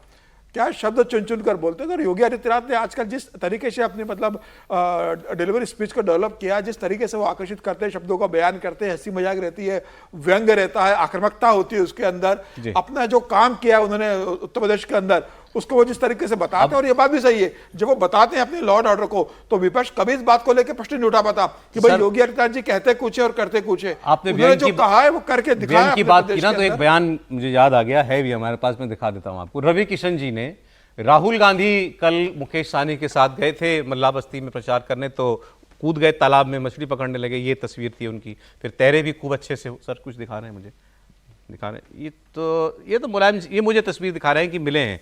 हाँ सर, बहुत पुरानी बात आपने कही है, ये इसमें ये चेक कर लीजिए उस वक्त मुख्यमंत्री कौन था, ये पता चल जाए एक बार। अच्छा, लेकिन रवि किशन जी का एक सांसद है बीजेपी के, उनका इस तस्वीर पर एक बयान आया। अगर उनके जितना भी मछली लगा है उससे कम ही उनको बेसी कम ही वोट मिलेगा। कमाल है भाई, हमको तो लेकिन अच्छा है, चलिए वो अंदाज उनका स्विमिंग का सबको बहुत अच्छा लगा और बहुत अच्छा है। हम लोग वहां पर वोट पकड़ रहे हैं, वो मछली पकड़ रहे हैं। जितनी मछली मिली उससे कम वोट मिलेगा राहुल गांधी के लिए। नहीं, एक कहा था ना कि अब मैं ये भी कहना चाहूंगा कि देखिए 2024 की तस्वीर आपको दिखाता हूँ, दोनों एक साथ। सर अच्छी बात है, ये तो अच्छी चीज बताई आपने। सौरभ एक है ना, चल दरिया में डूब जाएं तो दोनों कूदे। और एक दूसरा भी एक शेर कहा है कि हम डूबे भी कहाँ जहाँ पानी कम था, लेकिन ये दोनों नहीं डूबे, आधे कमर तक रहे। उनको पता नहीं था चोट उठ लगी होगी, क्या होगी, मछली पकड़े होंगे, वोट कितना मिलेगा नहीं लेगा। लेकिन मजेदार बात है, उनको लगा कि शायद इससे मछुआरों का वोट मिल जाएगा, लेकिन ऐसा होता नहीं है। प्रतीकों के सहारे, इन बिंबों के सहारे यदि आप चाहेंगे कि वोट आपको मिल जाए तो वो वोट नहीं मिलता है। जब बिजली मिलती है, जब पानी मिलती है, जब घर मिलता है, जब शौचालय मिलता है, जब 10,000 रुपए मिलते हैं, माँ की दवाई मिलती है, 5 लाख का ये मिलता है, वो तय करता है, ना कि इन चीजों को। आज राहुल गांधी का वोट कम से कम 50% होना चाहिए हर जगह पे देश में, क्योंकि वो मोची भी बन चुके हैं, कारपेंटर भी बन चुके हैं, कुली भी बन चुके कोई ऐसा धंधा नहीं है जो बीच में इधर छोड़ा नहीं। ट्रक चलाने से लेकर के सारे हाथ आजमा लिए हैं। हमने पहले भी चर्चा की थी, पाकिस्तान और अफगानिस्तान के बीच झगड़े की सबसे बड़ी वजह ड्यूरन लाइन है, जिसने पश्तूनों को बीच से काट दिया बिल्कुल। कुछ इधर रह गए, कुछ उधर रह गए, और एक ग्रेटर अफगानिस्तान बनाना चाहता है तालिबान वहां पर, जिसमें वो उन सबको, सीमाओं को मिला लेना चाहता है। तो वो तालिबान सरकार का प्रवक्ता कह रहा है ये तो लाइन तब खींच गया था अंग्रेज ब्रिटिश गवर्नमेंट जब पाकिस्तान का वजूद ही नहीं था, मतलब हिंदुस्तान का बंटवारा भी नहीं हुआ था, उसने अफगानिस्तान के सामने साथ सीमा खींच दी। तो ये तो एक इमेजिनरी लाइन है, हम इसको नहीं मानते, ये बात तो वो खुल के कह रहे हैं। और ये तालिबान वाले कम से कम वो नहीं है कि आप भी समझें कि डिप्लोमेटिक नाइसटीज में ये हम कुछ कह कुछ रहे हैं, मन में कुछ और है। ये तो जो करते हैं वही बोलते हैं, वो तो खुल के कह रहा है कि इससे अपना कोई लेना देना नहीं। जब ये पहली बार हुई थी तब भी हम लोगों ने इस बात पर चर्चा की थी कि अफगानियों को समझने की जरूरत है। वो एक लड़ाका कौम है और जो बात करते वो साफ साफ करते हैं, ठीक है। और पहली गलती कहाँ हुई थी, जब पाकिस्तान ने उनको, जो विदेश मंत्री यहाँ आए थे, भारत में आए थे जी, उनको वहाँ बुलावे को एक तरह से रिजेक्ट कर दिया था। वो लड़ाई लड़ रहे थे और पाकिस्तान, जो ये बात बिल्कुल ठीक है, डूरन लाइन की बात हमेशा ही, एक्चुअली झगड़ा ही वो वाला है ना, डूरन लाइन को लेकर ही तो झगड़ा है कि वहाँ पर जो लोग इधर पाकिस्तान के पास हैं वो अफगानी अपना समझते हैं, और मोटे तौर पर है भी वो बात सही। जब ब्रिटिश गवर्नमेंट ने उसको बांटा डूरन लाइन को, तब अफगानी उधर के हिस्से में गए, तो वो उस लड़ाई को लड़ रहे हैं। लेकिन वो लड़ाई नहीं होती है तो चलता रहता है, कोई बात। लेकिन जब आप खुद आमने सामने खड़े हो जाते हैं, और पाकिस्तान ने जिस तरह से उस पर काम किया, उससे ये नाराज़गी बढ़ी है। फिर भारत में जब वो आए हैं तो उससे उनको एक ताकत भी मिली है, और ये साफ बात हुई है। और अफगानिस्तान जान रहा है कि पाकिस्तान इस समय कमज़ोर स्थिति में, वह अपने अंदर, घर के अंदर जो लड़ाई हो रही है कुछ सरकार जैसा तो बना लिया है। सरकार हो गई, एक तंत्र एक सिस्टम डेवलप कर लिया और है। अब वो पूरे दुनिया में इसी को कर रहे हैं ना कि उसका अप्रूवल हो जाए उसको। हाँ, तो मतलब वो कोई इतनी हल्की चीज नहीं है जैसा केवल पाकिस्तान शायद मान रहा है हाँ। उनको। देखिए, जब सुग्रीव बाली से लड़ने गया था ना, तो बाली ने कहा कि अरे हम तो इसको इतनी बार पीट चुके हैं, ये फिर क्यों आया? इसके पीछे कोई ना कोई तो है, तभी ये लड़ने आया है। तो कोई ना कोई उसके पीछे है, तालिबान के पीछे। और तालिबान लड़ाका तो ठीक है, इस एक पक्ष है। दूसरी बात ये नहीं भूलना चाहिए कि 50 लाख अफगान जो हैं वो जब से अफगानिस्तान में वॉर चल रहा था तब से पाकिस्तान के अंदर रह रहे हैं। पहले से भी वो पश्तून डोमिनेटेड इलाका था, और ऊपर से अफगानियों की जो रिफ्यूज लिए थे उनकी संख्या बढ़ने के बाद एक ढंग से एक हिस्सा जो है खैबर पख्तूनख्वा वाला वो पश्तूनों का ही इलाका हो गया है। और वही जो है मजेदार बात है कि जिस टीटीपी को पाकिस्तान पहले कहता था कि वेलकम करता था, बाद में जब पाकिस्तान के अंदर बम फूटने लगे तो वो उनसे कहता है कि से भाई आप इनको शरण देते हो। वो कहता है हमारे यहां टेररिस्ट नहीं है। भाई तालिबान को अब टेररिस्ट बोलना शुरू कर दिया है और कहता है तुम बताओ, नाम लेकर के बताओ कि हमारे यहां टेररिस्ट कौन है। एक पक्ष ये आता है, यानी कि पाकिस्तान के अंदर जो करीब 2024 के अंदर भी बड़े बड़े जो बम, छोटी छोटी छोड़ दीजिए, कम से कम 2024 के अंदर 10-12 बम विस्फोट हुए थे। यदि 25 का आंकड़ा देखेंगे तो उसमें भी कम से कम 7-8 बड़े बड़े विस्फोट हुए थे जिसमें पाकिस्तानी आर्मी के सोल्जर्स वगैरह मारे गए थे। अब ऐसी स्थिति में पाकिस्तान चाहता है कि भाई एयर स्ट्राइक किया, अब चाहता है कि पाकिस्तान चाहता है कि अफगानिस्तान इन टीटीपी के लोगों के कैंप को नष्ट करे, उसके लिए वो तैयार नहीं हो रहा है। अब इधर से दूसरी ताकतें भी आकर के खड़ी हो गई हैं। पाकिस्तान के दुश्मन कोई आज के दिन में कोई कमी नहीं है, तो भारत की पहुंच बगराम बेस तक पहुंच गई है ना।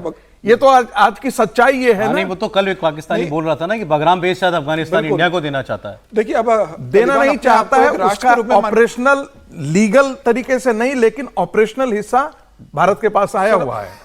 अफगानिस्तान की सरकार जो तालिबान द्वारा कंट्रोल है, अब तालिबान अपने आप को एक राष्ट्र के रूप में मान्यता दिलवाना चाहता है दुनिया के अंदर। अब वो तालिबानी अपने आप को पता नहीं चाहते कि जिस तरीके से उन्होंने अफगानिस्तान पे कब्जा किया था, वो कह रहे भी अब हम नेता बन गए, हम एक देश चला रहे हैं, अब हम सरकार है, हमें उस सरकार के रूप में आप दुनिया देखें और हमें मान्यता दे। आज भारत ने काबुल में अपना दूतावास खोला, एक शुरुआत हुई है, तो वो अब धैर्य का परिचय दे रहे हैं और पाकिस्तान को बताना चाहते हैं कि भाई हम आपसे युद्ध लड़ना नहीं चाहते। हमारी जो छवि बनी हुई है कि हम सबसे लड़ते हैं, सबसे मारकाट करते हैं, हम धैर्य का परिचय दे रहे हैं, हम एक राष्ट्र के रूप में व्यवहार कर रहे हैं। ठीक है, आप हमारे क्षेत्र में हस्तक्षेप मत करो, अगर आप हमारे क्षेत्र में हस्तक्षेप करोगे तो हम आपको घर में घुस के मारने से रुकेंगे नहीं। लेकिन अब तालिबान अपने आप को एक राष्ट्र के रूप में मान्यता दिलवाने के लिए मुझे लग रहा है कि एक थोड़ा परिपक्व। ठीक है सर, अगली खबर मैं बताता हूं आपको, बड़ी अजीबोगरीब खबर है। सीरिया के जो सुग्रीव बाली का रेफरेंस दिया, ये इन्फॉर्मेशन है या वार्निंग है पाकिस्तान को? प्रोफेसर साहब जानकार आदमी हैं, कुछ तो जानकारी होगी। सीरिया के राष्ट्रपति अहमद अल शर्रा, जिसे अमेरिका ने अभी कुछ 2 साल पहले तक एक अंतरराष्ट्रीय आतंकवादी घोषित किया हुआ था, वो इस महीने वॉशिंगटन जाएगा, व्हाइट हाउस जाएगा। अमेरिकी राष्ट्रपति डोनाल्ड ट्रंप अल शर्रा की मेजबानी करेंगे। बहुत सारी बातें होंगी। 2003 में ये जो अल शर्रा है, ये अलकायदा में शामिल हुआ था, अमेरिका की सेना के खिलाफ लड़ा, और इस दौरान अमेरिका ने इसी व्यक्ति अल शर्रा पर $10 मिलियन का इनाम घोषित किया था। 2 महीने पहले ही अमेरिका ने उसे आतंकवादियों की लिस्ट से हटा दिया। फिर सऊदी अरब में इनकी मुलाकात हुई, और अब 10 नवंबर को ये आदमी वॉशिंगटन जाएगा। अब आप सोचिए, ट्रंप व्हाइट हाउस में आज तक कभी कोई सीरियाई राष्ट्रपति नहीं गया। एक तो ये पहला आदमी है, दूसरा वो आदमी जिसको अमेरिका ने जिसके सर पे इनाम रखा हुआ था, उससे गले मिलेंगे ट्रंप, उसके साथ मेजबानी करेंगे। आप पूछेंगे ऐसा क्यों? सीरिया एक बड़े लंबे अरसे तक बशर अल असद की डिक्टेटरशिप में रहा, और वहाँ जो विद्रोह हुआ जिसमें ये व्यक्ति भी शामिल था, लेकिन ये हमेशा सारी जिंदगी जिहादी ताकतों के साथ रहा। कभी एक वक्त अलकायदा के भी साथ था। इसने उस विद्रोह में लीड किया, बशर अल असद को सीरिया छोड़ के भागना पड़ा, और ये राष्ट्रपति बन गया। लेकिन वहाँ एक लड़ाई चल रही थी आइसिस से भी। जो इस्लामिक स्टेट ने जो अपने लिए जो देश बनाया था, उसमें सीरिया का एक बहुत बड़ा हिस्सा था, तो ये अल शर्रा उससे भी लड़ता था। और अब एक अलायंस बना रहे हैं कई सारे देशों का, जो मिलकर वहाँ आइसिस की बढ़ती हुई गतिविधियों को रोकेगा। और उस अलायंस में, गठजोड़ में, सीरिया के इस व्यक्ति अल शर्रा को शामिल करना चाहते हैं डोनाल्ड ट्रंप। तो जिस पर कभी इनाम रखा था उसे अब इनाम देंगे डोनाल्ड ट्रंप। देखिए, बड़ा इंटरेस्टिंग है, आपने काफ़ी कुछ बताया। अहमद अल शर्रा जो हैं, इन्होंने, ये कौन है इसके बारे में आपने बता दिया कि इनके अलकायदा से संबंध थे और किस तरह से अमेरिकी जो सैनिक हैं उन पर इराक में इन्होंने हमले किए और वहाँ पर कई सैनिकों को घायल भी किया और बाकी सब चीज़ें हुई। जो बशर अल असद थे वो उनको सपोर्ट करता था रूस और ईरान। यस। और ये जो व्यक्ति हैं, ये जब उनको उन्होंने पिछले साल दिसंबर में जो है वो हटाया और वहाँ से भगाया इन्होंने, तो उसके बाद से वहाँ पर ईरान की जो इन्फ्लुएंस था वो कम हुआ है। उधर से जो बाकी देश हैं उनके भी इन्फ्लुएंस कम हुआ है। अमेरिका अपना इन्फ्लुएंस अब वहाँ बढ़ाना चाहता है। पर आप अमेरिका को देखिए, किस तरह का देश है जो पहले एक आदमी को आतंकी घोषित करता है, अब उससे गले मिलने जा रहा है। ये अजीब सी बात है। 2-3 इश्यूज जो हैं इसमें, इस मीटिंग में जो है वो रखे जाएंगे। एक तो जो ये सीरिया के राष्ट्रपति हैं, इनके ऊपर यूएन के जो सैंक्शंस हैं उनको हटाने की बात होगी।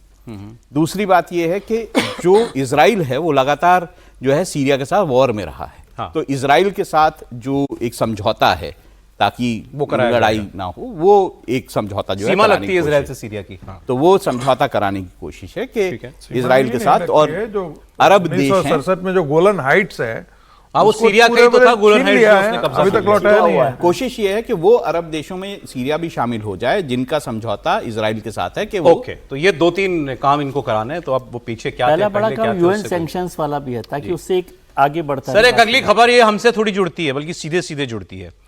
भारतीय मूल के हैं यूं तो कहने को ज़ोहरान ममदानी, ये अमेरिका में इतिहास बनाने जा रहे हैं, ऐसा वहां पर हो रहे पोल्स, सर्वे वो दावा कर रहे हैं।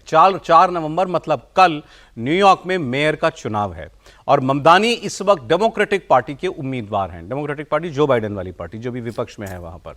और पोल्स उस न्यूयॉर्क मेयर की रेस में इनको सबसे आगे बता रहे हैं। इनका मुकाबला पूर्व गवर्नर एंड्रयू क्वोमो से है, लेकिन क्वोमो की छवि दागदार है, इसलिए ममदानी की संभावना सबसे ज्यादा है। वहीं ट्रंप की पार्टी इस रेस में सबसे पीछे है। मैंने अभी दूसरा नाम लिया, ये इंडिपेंडेंट लड़ रहे हैं। ट्रंप के रिपब्लिकन कैंडिडेट जो हैं कर्टिस सिल्वा, इनके मेयर बनने की संभावना लगभग 0 है। दावा किया जा रहा है कि इनका वोट जिधर जाएगा जीत उसकी हो जाएगी। लेकिन अब देखें, जो पोल्स हैं वो ज़ोहरान ममदानी को नंबर 1 पर बता रहे हैं। अब इनका इंडिया से कनेक्शन क्या है? भारतीय मूल के, ये नरेंद्र मोदी के कट्टर दुश्मन हैं। इनफैक्ट वहाँ पर जाकर के कई जगहों पर इन्होंने तकरीरों में ये कहा है, मुस्लिम वोट लेने के लिए खास तौर पर, कि ट्रंप तो मोदी का दोस्त है, रिपब्लिकन पार्टी तो मोदी की दोस्त है, नाम लेके तो आप ऐसे पार्टी का समर्थन नहीं कर सकते। ये मस्जिदों में जाके प्रचार कर रहे हैं, गुरुद्वारों में जाके प्रचार कर रहे हैं और खुलेआम नरेंद्र मोदी के खिलाफ ये बोलते हैं। इनकी टोन, इनका बात करने का लहजा बहुत कटु रहता है। अब ऐसा व्यक्ति न्यूयॉर्क का मेयर अगर बनेगा तो हमारे लिए इसका क्या मतलब है, प्रोफेसर साहब? देखिए, सबसे बड़ी बात तो कि आज ही नहीं, इनकी कट्टरता के बारे में सबको पता है, लेकिन उनको लगता है कि मुसलमानों का वोट जो है वो बड़ा डिसाइसिव फैक्टर होगा। और जो है वो अमेरिकन, सबसे बड़ी दिक्कत क्या है कि अमेरिकन्स खड़ा हो तो कहाँ खड़ा हो। उनके लिए एक तरफ है कि ट्रंप के साथ आज खड़े हो जाएं, या दूसरा है जो डेमोक्रेट पार्टी के साथ खड़े हो जाएं। कोई भी यदि आप वॉशिंगटन डीसी में या जो पढ़ा लिखा वर्ग है ऐसा, वो कभी भी ट्रंप को एक्सेप्ट करने के लिए तैयार नहीं है। ये एक सच्चाई है। और यदि ट्रंप ने बहुत अच्छा कैंडिडेट दिया होता, या ट्रंप का ट्रैक रिकॉर्ड पिछले 1 साल, अभी 1 साल तो नहीं हुआ है, वो जनवरी में 1 साल होता है, चुनाव इस वक्त नवंबर में हो गया था, 20 जनवरी को अपॉइंट हुए थे। हाँ, तो उसी दिन से माना जाता है। वो उनके यहाँ कैलेंडर एकदम फिक्स्ड है। भारत की तरह नहीं है कि इधर उधर डेट होगा, उनके यहाँ कैलेंडर एकदम फिक्स है। 20 जनवरी मीन्स 20 जनवरी, इधर उधर कैलेंडर नहीं होता है। तो ट्रंप के साथ पब्लिक सपोर्ट आज के दिन में नहीं है।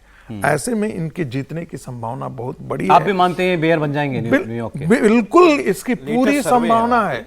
जो सर्वे है वो ऐसे नहीं है, इनके बारे में बहुत दिनों से इस प्रकार की राय बनने आ रही है। एक रीसेंट सर्वे आया है जिसमें ये माना जाता है कि ममदानी जो है वो 40.6%। क्या कहते रहे ये भारत के लिए और मोदी के लिए? ये बहुत कुछ कहते रहे हैं, पर ये इंटरेस्टिंग है भारत के लिए कम बोलते हैं, मोदी के खिलाफ बोलते काफी हैं। और मोदी ये- और भारतीय जनता पार्टी ये 4 साल के लिए चुने जाएंगे और 4 साल जो है ये मेयर रहेंगे, पूरा एडमिनिस्ट्रेशन। और न्यूयॉर्क दुनिया की सबसे बेहतरीन शहरों में से, सबसे बड़े शहरों में से, सबसे अमीर शहरों में से बड़ी है कि मतलब ट्रम्प को एक ये नहीं है सर, वर्जीनिया और न्यू जर्सी में विधानसभा के चुनाव हो रहे हैं कल, तो वो भी एक ट्रम्प के सामने चुनौती है कि भाई न्यूयॉर्क सिटी का मेयर का चुनाव और वर्जीनिया और न्यू जर्सी के अंदर जो विधानसभा के चुनाव हो रहे हैं, अगर आप इसको धर्म के गवर्नर चश्मे से देखना चाहते हैं तो ये भी कह सकते हैं कि लंदन का मेयर भी मुस्लिमान होगा और न्यूयॉर्क का मेयर भी मुसलमान होगा। ये मीरा नायर के बेटे हैं। मीरा नायर के मीरा जो डायरेक्टर है उनके बेटे हैं, मीरा नायर के बेटे। अगली खबर बिहार से, प्रधानमंत्री ने अभी एक बात कही है।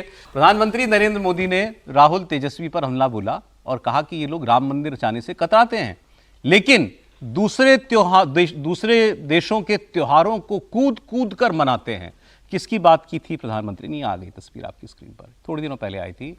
हैलोवीन अंग्रेजों का, मतलब ईसाइयों का एक पर्व होता है। इसमें बच्चे जो हैं वो अलग अलग वेशभूषाओं में, डेविल जैसी वेशभूषाओं में जाते हैं और ट्रीट मांगते हैं।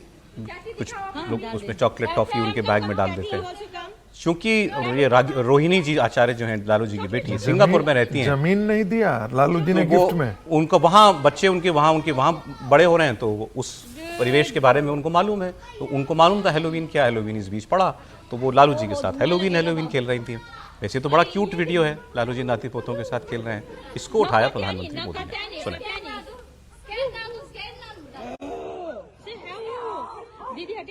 कांग्रेस वाले दुनिया भर में जाते हैं, पता नहीं कहां कहां जाते हैं, हम तो सोशल मीडिया में पढ़ते हैं तो शर्म आ जाती है कबीले।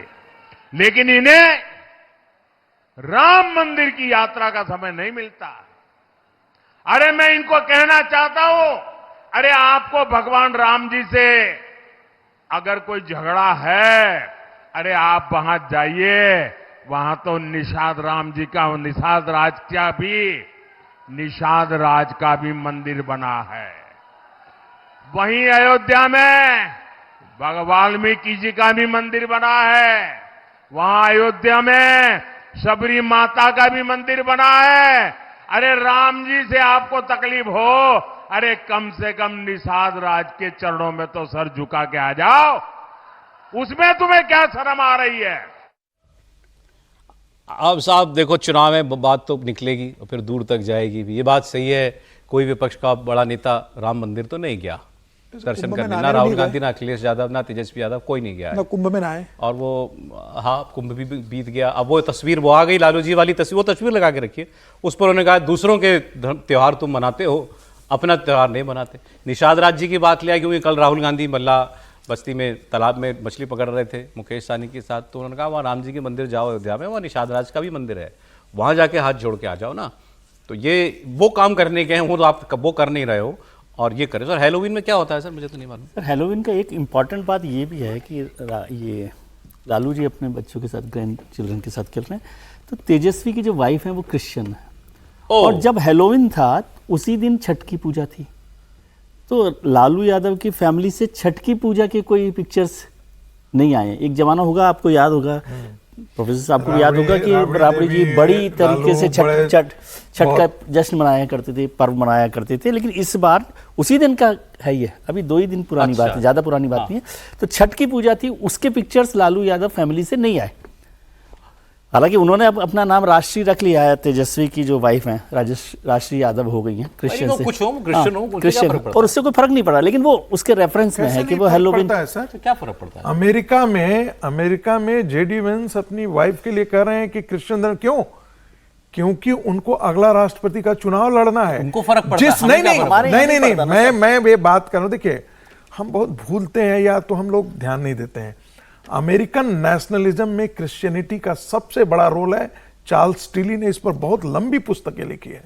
व्हाइट क्रिश्चियन मेजॉरिटी डोमिनेंस जो है वहां का नेशनलिज्म का बेस, बहुत लंबी, वही बात यहाँ पर कहा, बहुत लंबी हो जाएगी। तेजस्वी यादव की पत्नी अगर ईसाई मूल की हैं, ईसाई हैं, पर हमारे यहाँ कोई दिक्कत नहीं है, लेकिन हमारे देश में अपने पर्व त्योहार को छठ के दिन जैसा कि वो अलग बात है। नहीं, एक बात है ना कि वहां पर तो बाइबल पर समय मेरे पास मैं एक छोटा सा कमेंट, ट्रंप ने अभी नाइजीरिया के खिलाफ ये कहा है कि वहां पर जो क्रिश्चियंस को मारा जा रहा है, मैं वहां पे हमला कर दूंगा। तो ये वो बात है क्रिश्चियनिटी की कि लेकिन व्हाइट हाउस है। वहां पर तो शब्द जासूआ- बाइबल पर हाथ और मैं दूसरी बात जो प्रोजेक्ट प्रधानमंत्री कह रहे जासूआ हैं 1 जासूआ 2 जो है वो क्या अमेरिकन देखिए, राष्ट्रपति मैं- के सर, व्हाइट हाउस समय में नहीं जाने रही को है। चल आप रहा जो है। कह रहे हैं समय नहीं प्रधानमंत्री जो कह रहे हैं वो भी बात सही है। अब अगर तो आप हमारे- ऑल सेंट डे बनाएंगे, हेलोइन ऑल सेंट्स डे होता है, वो मनाएंगे और राम मंदिर नहीं जाएंगे तो भाई दिक्कत है। हमारे यहाँ तो लोग अभी तक राहुल गांधी का धर्म क्या है ये पूछते हैं ना पूछने वाले। पूछना ही वो चाहिए। अलग बात, विषय अलग हो जाएगा। मैं कह रहा हूँ बच्चा नाना दादा के साथ अच्छा खेल रहा पिक्चर है। है, अच्छी वो- पिक्चर सर वो बच्चे अलग पर तस्वीर। कमेंट नहीं हाँ, है, हाँ, ठीक। बच्चे के नाना बंदा जो दादा है ना, ठीक है, जो उसके भारतीय ऊपर। संस्कृति के ओके पोषक सर, माने जाते हैं उन पर कमेंट। प्रोफेसर बहुत बहुत धन्यवाद आपका, विजय जी बहुत शुक्रिया आपका, राहुल जी, समीर जी बहुत धन्यवाद। बहुत बड़ी खबर आपको मैं बता रहा हूं, अमेरिका के राष्ट्रपति डोनाल्ड ट्रंप ने भारत के लिहाज से एक बहुत बड़ा बयान दिया है, दावा किया है। इनफैक्ट उन्होंने कहा पाकिस्तान लगातार परमाणु परीक्षण करता है, न्यूक्लियर टेस्ट कर रहा है पाकिस्तान, परमाणु बमों का परीक्षण अंडरग्राउंड किया जा रहा है और यह वजह है कि इन इलाकों में भूकंप के झटके कई बार महसूस किए गए। यह बयान है डोनाल्ड ट्रंप का कि पाकिस्तान परमाणु परीक्षण कर रहा है, इस वजह से उस इलाके में भूकंप के झटके आ रहे हैं। अब इस दावे के पीछे क्या वो कोई तथ्य और दे रहे हैं या इस बात के पीछे उन्होंने कहीं भी इसमें हस्तक्षेप किया, ये बात उन्होंने नहीं बोली, लेकिन ये दावा ही अपने आप में बहुत बड़ा है कि पाकिस्तान न्यूक्लियर परीक्षण करता है। 1998 भारत और पाकिस्तान ने आखिरी बार परमाणु हथियार का परीक्षण किया था, न्यूक्लियर बम का परीक्षण किया था। उसके बाद हम पर सैंक्शन भी लगे थे, लेकिन उसके बाद से कभी किसी ने, कोई दोनों देशों ने खोलकर भी, या और ये चीजें ऐसी होती नहीं कि आप छुपा ले जाएं, दुनिया को पता चल जाती हैं, कोई न्यूक्लियर परमाणु परीक्षण नहीं किया है। लेकिन वो कह रहे हैं कि पाकिस्तान लगातार ऐसा कर रहा है, तो ये तो अपने आप में बहुत बड़ी बात है। इसके अलावा उन्होंने एक इंटरव्यू भी दिया CBS न्यूज को 60 मिनट्स प्रोग्राम में, और उसमें ट्रंप ने जो कहा मैं वो आपके लिए कोट कर रहा हूं। ट्रंप ने कहा कि बहुत से देश जिनमें रशिया, चीन, नॉर्थ कोरिया और पाकिस्तान शामिल हैं जो न्यूक्लियर टेस्ट करते हैं, अमेरिका इकलौता देश है जो कि न्यूक्लियर टेस्ट नहीं कर रहा है। उन्होंने फिर आगे कहा Russia's testing, China's testing, but they don't talk about it. रूस करता है, चीन करता है, लेकिन वो उसके बारे में बताते नहीं है। But we are an open society, हम एक खुला समाज हैं, हम अलग हैं, हम इसके बारे में बात करते हैं, आप जैसे लोग उसको रिपोर्ट कर देते हैं, इसलिए हम इन चीजों को छुपा नहीं सकते। फिर इसके बाद आगे जो वो कहते हैं वो देखिए, वही लाइन उन्होंने इस इंटरव्यू में कही, we are going to test because they test and others test. Certainly North Korea has been testing, Pakistan has been testing। ये दावा कर रहे हैं डोनाल्ड ट्रंप कि सर्टनली जैसे नॉर्थ कोरिया करता है ऐसे ही पाकिस्तान ने भी परमाणु परीक्षण किए, अब किए। 1996 में हमने पहले भी बात की थी, CTBT comprehensive test ban treaty दुनिया में आई, जिसके बाद पूरी दुनिया ने प्रतिबंध, सबने माना कि हम कोई परमाणु परीक्षण आज के बाद नहीं करेंगे। भारत ने भी उसको माना, नहीं इंडिया ने मना कर साइन करने से मना नहीं कर किया दिया था है, एनपीटी को भी साइन करने से मना किया है, हम CTBT उस ट्रीटी में नहीं है, हम नहीं है, ट्रीटी में नहीं ना, हमने साइन कहा करने कि से वो मना कर दिया। डिस्क्रिमिनेटरी है। ये तो एक तो है ना कि आपने हथियार रख लिया और आप कह रहे हैं कि अब आगे से कोई दुनिया नहीं करे। साइन नहीं किया होगा, पाकिस्तान ने शायद CTBT साइन कर दिया था, बाद में एनपीटी हमने साइन इसलिए नहीं किया, हमने कि नहीं हम किया। चर्चा कर रहे थे कि आप तो 5,500 न्यूक्लियर बम रखकर बैठे हो और हमें कह रहे हो कि आप न्यूक्लियर टेस्ट ना करें, तो ये डिस्क्रिमिनेटरी है। कह रहे हैं कि उसके बाद हाँ, हमने नहीं साइन किया तभी तो हम पर सैंक्शंस लगे थे। नहीं, लेकिन अब तो वो कह रहे हैं कि पाकिस्तान तो करता आ रहा है, पाकिस्तान और इसलिए के- भूकंप आते हैं वहां पे। लेकिन पाकिस्तान के लिए किसको बता रहे हैं? वो जिनको लंच कराते हैं उनकी बात किसको बता रहे हैं? क्या आप समझते हैं कि अमेरिका को पता नहीं होगा कि पाकिस्तान इज इट पॉसिबल कि पाकिस्तान न्यूक्लियर टेस्ट करे और हमें ना पता हो? मैं तो इतनी बात पूछ रहा हूं। असंभव, मुश्किल है, असंभव। मुश्किल है। पहले हमें ही क्यों असंभव ना में बताओ, कुछ मैं नहीं ऐसे होगा। ही बताता हूं। नहीं, इसलिए मैं कह रहा हूं कि देखिए उनके यहाँ क्या चल रहा है हमारे यहाँ पता नहीं हो, ऐसा संभव हो ही नहीं सकता लेकिन है। उसका मतलब- और उसका चूंकि वो सेस्मिक वेव्स को ये पकड़ते हैं, कोई भी करता है, और खासकर से पाकिस्तान के अंदर हो रहा है, तो हमारे और पाकिस्तान के बीच में दूरी ही कितनी है। तो स्वाभाविक तौर पर है, यदि भारत भी करेगा तो उनको पता लगेगा। हमने वैसे जब भी टेस्ट एक किया सिस्टम था, है, एक हमने टेस्ट किया था, अभी मुझे एग्जैक्ट दिन याद नहीं है, लेकिन हफ्ते 2 हफ्ते के अंदर पाकिस्तान ने न्यूक्लियर टेस्ट कर दिया 11 था। और 13 मई को हमने तैयार किया बैठे था। थे 11 वो मई भी। और 13 मई को 1998 में हम लोगों ने किया था, और उसके एक हफ्ते बाद उन्होंने कर दिया था टेस्ट। हाँ, वो बात नहीं, मैं ये कह रहा हूँ आप पाकिस्तान को छोड़ दीजिए। बात ये है कि ट्रंप साहब अमेरिका क्या न्यूक्लियर टेस्ट करने जा रहा है, इसके एक्सक्यूजेज वो जोड़ रहे हैं, बार बार इस पर चर्चा कर रहे हैं। वो आज पहली बार नहीं है, पिछले 2 हफ्ते में ये बात बार बार हुई है।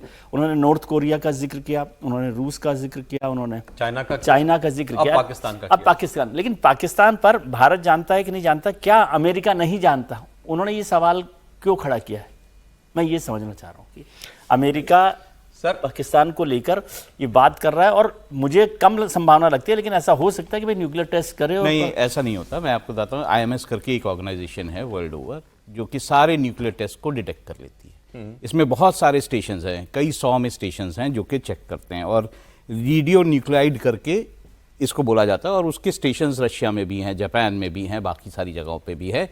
कोई भी टेस्ट होगा अगर न्यूक्लियर, तो वो वेरियस तरीकों से, रेडियो वेव से, बाकी सब तरीकों से, सिस्मिक उससे सारा डिटेक्ट हो जाता है कि ऐसा कोई टेस्ट किया सर, ये तो आप बड़ी बात बता रहे हो कि फिर कहीं ये पर तो हो नहीं दुनिया रहा, यहाँ इसका पहुंच मतलब गई। दुनिया में वो एक जो भी आजकल जब होते भारत ने हैं। पहला परमाणु टेस्ट किया, एक पिक्चर भी बनी है उसके ऊपर, आपने शायद सबने देखी होगी, जॉन इब्राहिम की पिक्चर थी एक, कि भारत परमाणु टेस्ट कर रहा है और जिस जगह कर रहा था, अमेरिका की सैटेलाइट आसमान से वो नजर रखती थी उसके ऊपर, और हम उसको बड़ा ढक छुप के रखते थे। और जब जब सैटेलाइट हमारे ऊपर से गुजर जाती थी, तब वहां पर कार्रवाई शुरू करते थे।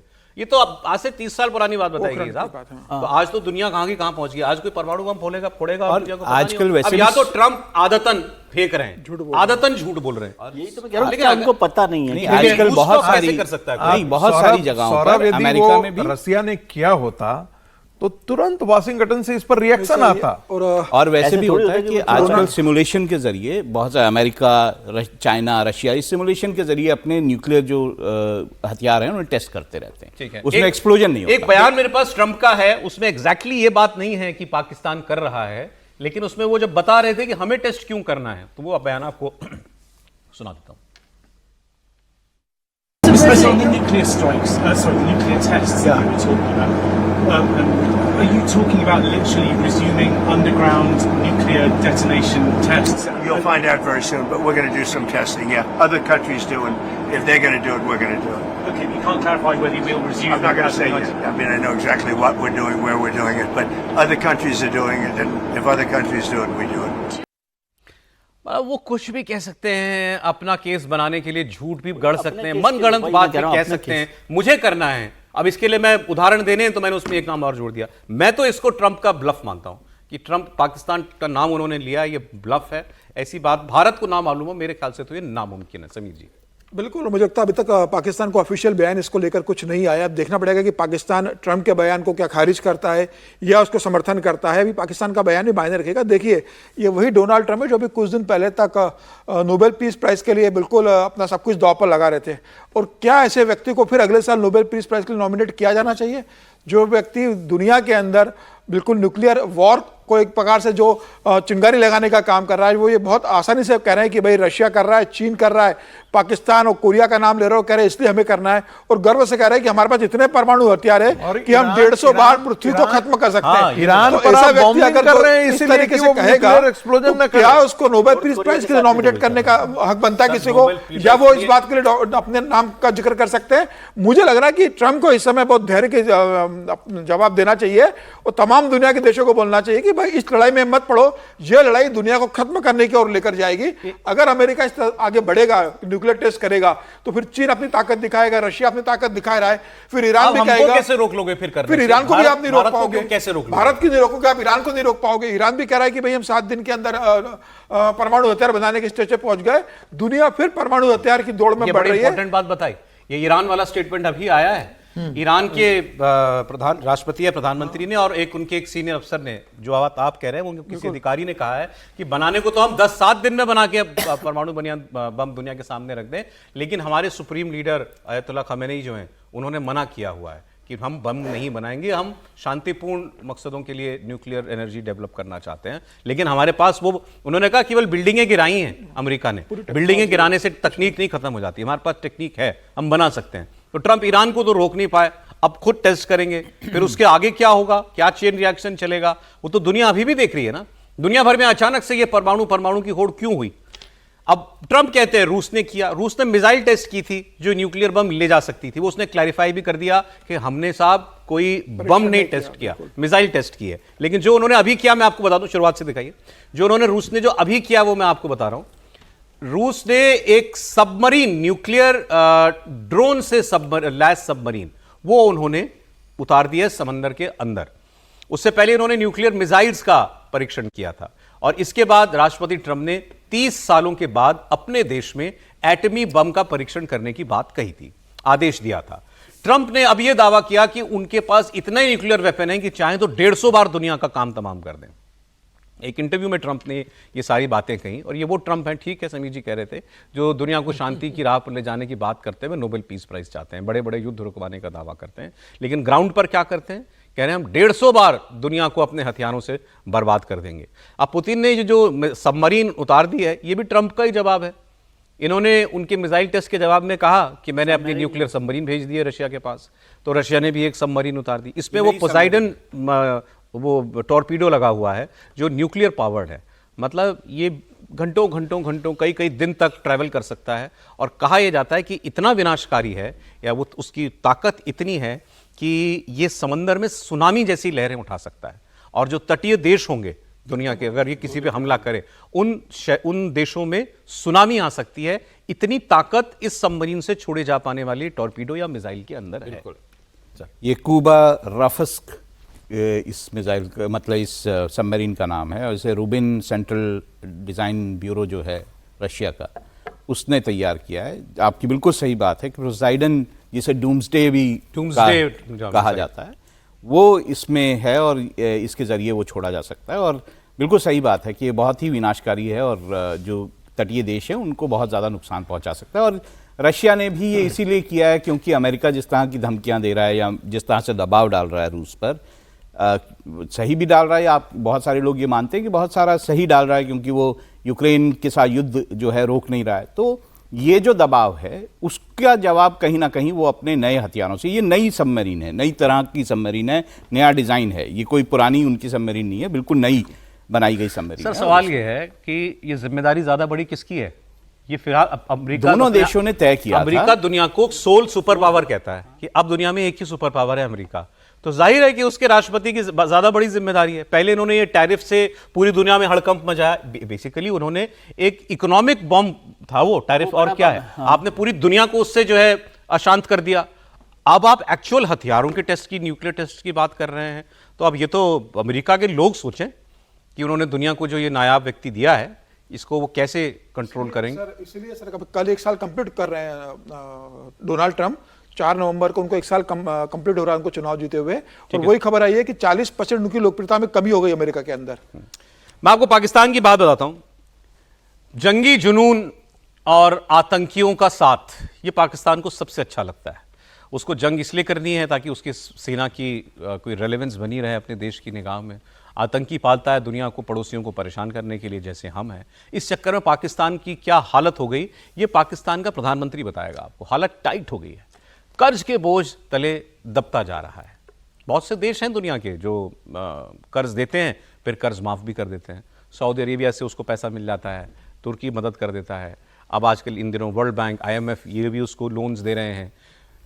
भारत में एक बार, मात्र एक बार ऐसा वक्त आया था जब हमें बैलेंस ऑफ पेमेंट का क्राइसिस हुआ था। सर को ज्यादा मालूम होगा, चंद्रशेखर जी हमारे प्रधानमंत्री होते थे 1991 आई बिलीव, सोना रखा था चंद्रशेखर जी। हाँ, मतलब वो क्या था कि हमें दुनिया के जो भी सामान हम आयात करते हैं उसके लिए पैसे नहीं थे उसको चुकाने के। भारत के हाँ 7 दिन का था। भारत के इतिहास में मात्र एक बार ऐसा मौका आया और उसके बाद भारत ने लिबरलाइजेशन किया अपने यहाँ पर, और उसके बाद भारत को आज दुनिया देख रही है कि भारत की रफ्तार क्या है। पाकिस्तान क्या जानते हैं कितनी बार आ चुका है बैलेंस ऑफ पेमेंट का क्राइसिस? 74 बार, 74 टाइम्स। जब से पैदा हुआ है हर दूसरे तीसरे साल इसके साथ ये समस्या होती है कि पैसे नहीं है, मैं तेल का पैसा कैसे चुकाऊंगा, मैं खाने का पैसा कैसे चुकाऊंगा, मैं कर्ज पर जो इंटरेस्ट देना है वो कैसे चुकाऊंगा। यही अभी सब चल रहा था इनके यहाँ, तब इनको IMF ने लोन दिया था। अब देखिए क्या बोले शहबाज शरीफ। अब इन्होंने एक नया पैंतरा खेल दिया शहबाज शरीफ ने, भीख मांगने का नया तरीका। इसके मुताबिक अब पाकिस्तान कर्ज तो लेता है, लेगा भी, लेकिन वो दुनिया से कह रहा है आप इसको कर्ज समझ के मत दीजिए, इसको दान समझ के दीजिए। हमारे जैसे देशों की अर्थव्यवस्था को अगर ठीक रखना है तो अब आपको इसको भूलना पड़ेगा। मदद तो करें, दे के भूल जाए। This is not acceptable. This is not where humanity should be directed towards. It has to be mutual cooperation. If somebody thinks that countries like Pakistan, who are devastated, loans would be enough, that is not acceptable. It is something which is absolutely unacceptable, because loans over loans, your back will break and you will never be able to stand up.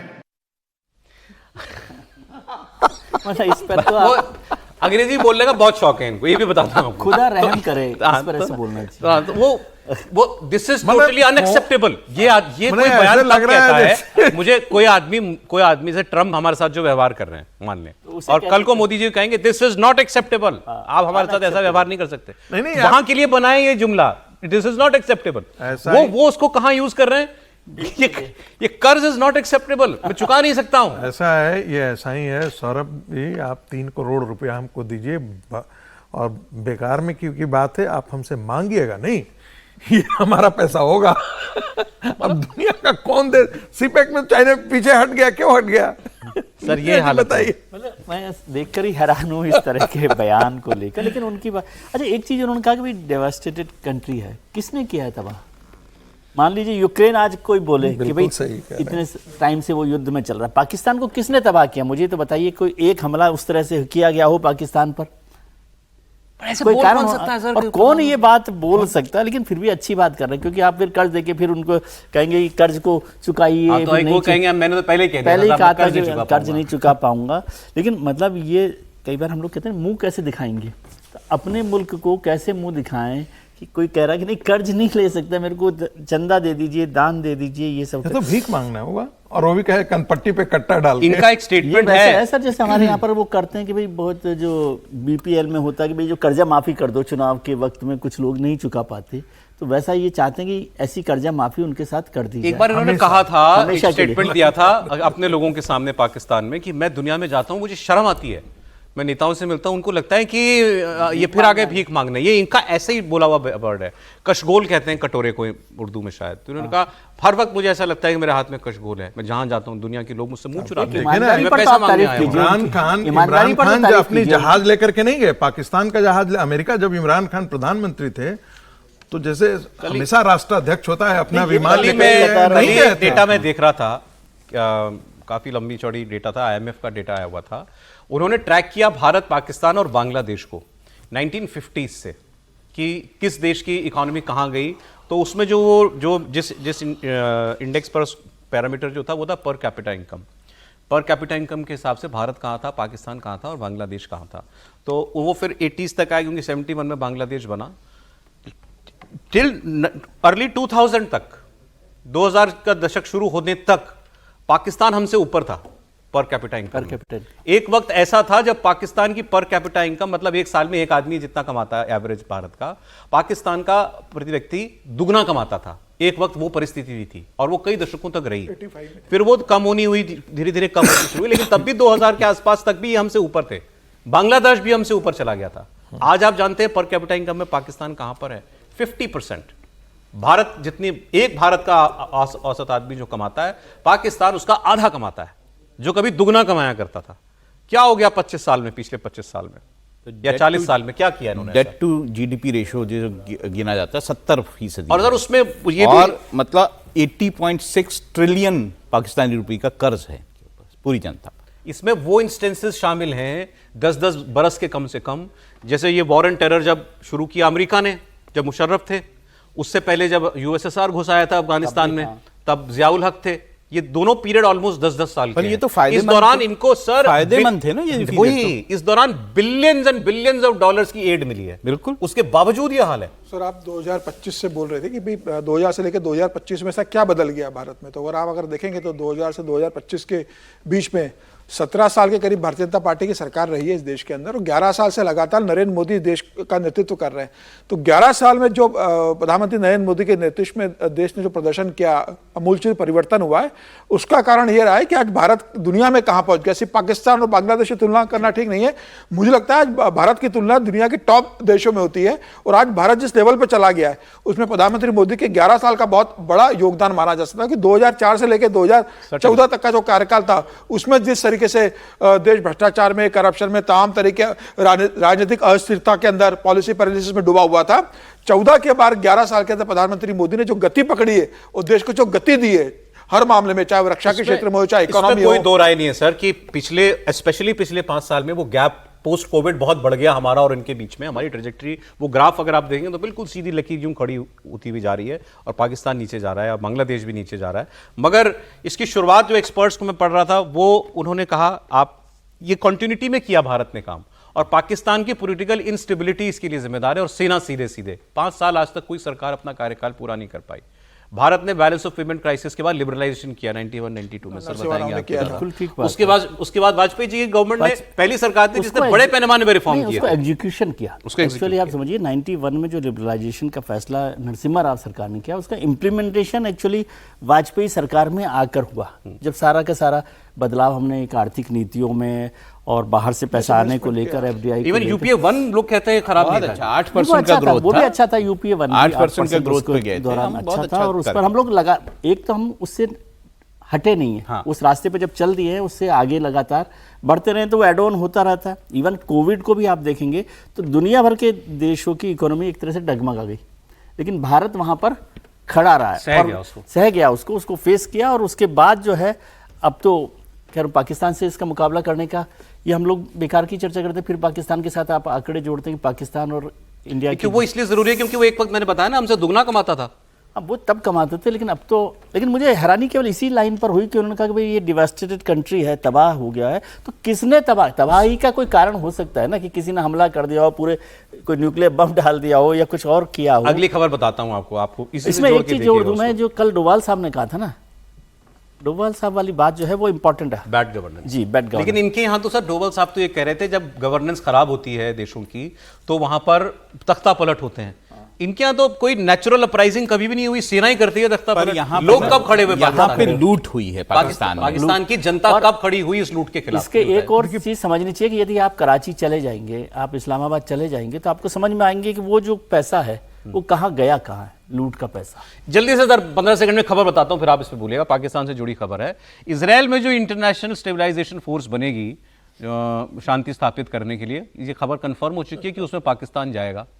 Pakistan के 20-25 हज़ार सैनिक उसके अंदर होंगे। ये करार जो है हो चुका है, ऐसा बताया जा रहा है। हमास से लड़ना होगा, 20,000 सैनिकों को गाजा भेजेगा पाकिस्तान। ताजा खबर क्या है? पाकिस्तान ने गाजा में अपने सैनिकों के भेजने के बदले प्रति सैनिक $10,000 की तनख्वाह की मांग की है। किससे? इजराइल से। और इजराइल कितना देने के लिए तैयार है? ये मांग रहे हैं $10,000 प्रति सैनिक, वो कह रहा है $100। ये औकात मापी है इजराइल ने एक पाकिस्तानी सैनिक की कि $100 हम देंगे। $100 की तनख्वाह, मुझे लगता नहीं है $100 देते भी होंगे अपने सैनिकों को। आम सैनिक की मैं बात कर रहा हूँ, $100 बहुत होते हैं। 80 से गुणा कर लीजिए, कितने हो गए सर? वही तो 8,000 कम से कम 9-10 हज़ार रुपया हो गया। तो इतना वो कह रहा है कि हम देंगे। ये चाहते हैं हमें $10,000 चाहिए। अब बताएं। $100 पर डे का है, नहीं $100 जो है, नहीं, ये बताता है कि यदि यहीं पर यदि डेवलप्ड कंट्रीज के आर्मी यदि वहाँ पर गए होते, पीस कीपिंग के लिए यदि गए होते, यदि नाटो के सदस्य देशों के होते, तो इजराइल कतई मना नहीं करता। ये वाकई बता रहा है कि पाकिस्तान की असली औकात क्या है। अभी आपने पर कैपिटा इनकम की बात की ना, जीडीपी की बात की ना, आज आपके उसके पास फॉरेन रिजर्व कितने दिन का बचा हुआ है? 19 के आसपास या $18 बिलियन के आसपास हुआ है। 10 दिन 12 दिन से ज़्यादा उसके एक्सचेंज करने के लिए करेंसी नहीं है, उसके पास पड़ा नहीं है पैसा। अंदर से एक कंगाल देश है। ये भेज भी रहा है 20,000 फोर्सेस को, भेज क्यों रहा है?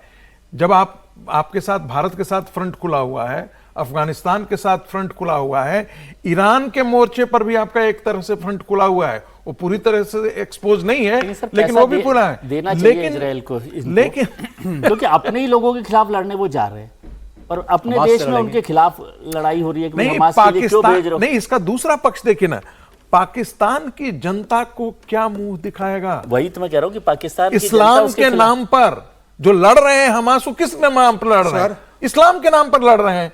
और तुम कहते हो कि हमारे पास इस्लामिक बम है, तुम कहते हो कि हम इस्लामिक कंट्रीज के अगुआ नेता बनने जा रहे हैं, तुम कहते हो कि हम टर्की, ईरान, सऊदी अरब के बराबर जो है वो हमारी भी हैसियत होनी चाहिए, मुसलमानों से लड़ने जा रहा है, वो भी पैसा लेकर। वो भी पैसा, सिर्फ पैसे के लिए लड़ने जा रहा है और कोई कारण नहीं हो सकता। सर इजराइल बहुत बड़ी रिस्क ले रहा है, वो उसको पाकिस्तान के सैनिकों को बुलाना चाहिए। वो $100 का ऑफर कर रहा है, $110 अगर हमास देगा तो पाकिस्तान के सैनिक हमास के लिए लड़ने लगेंगे $110 में।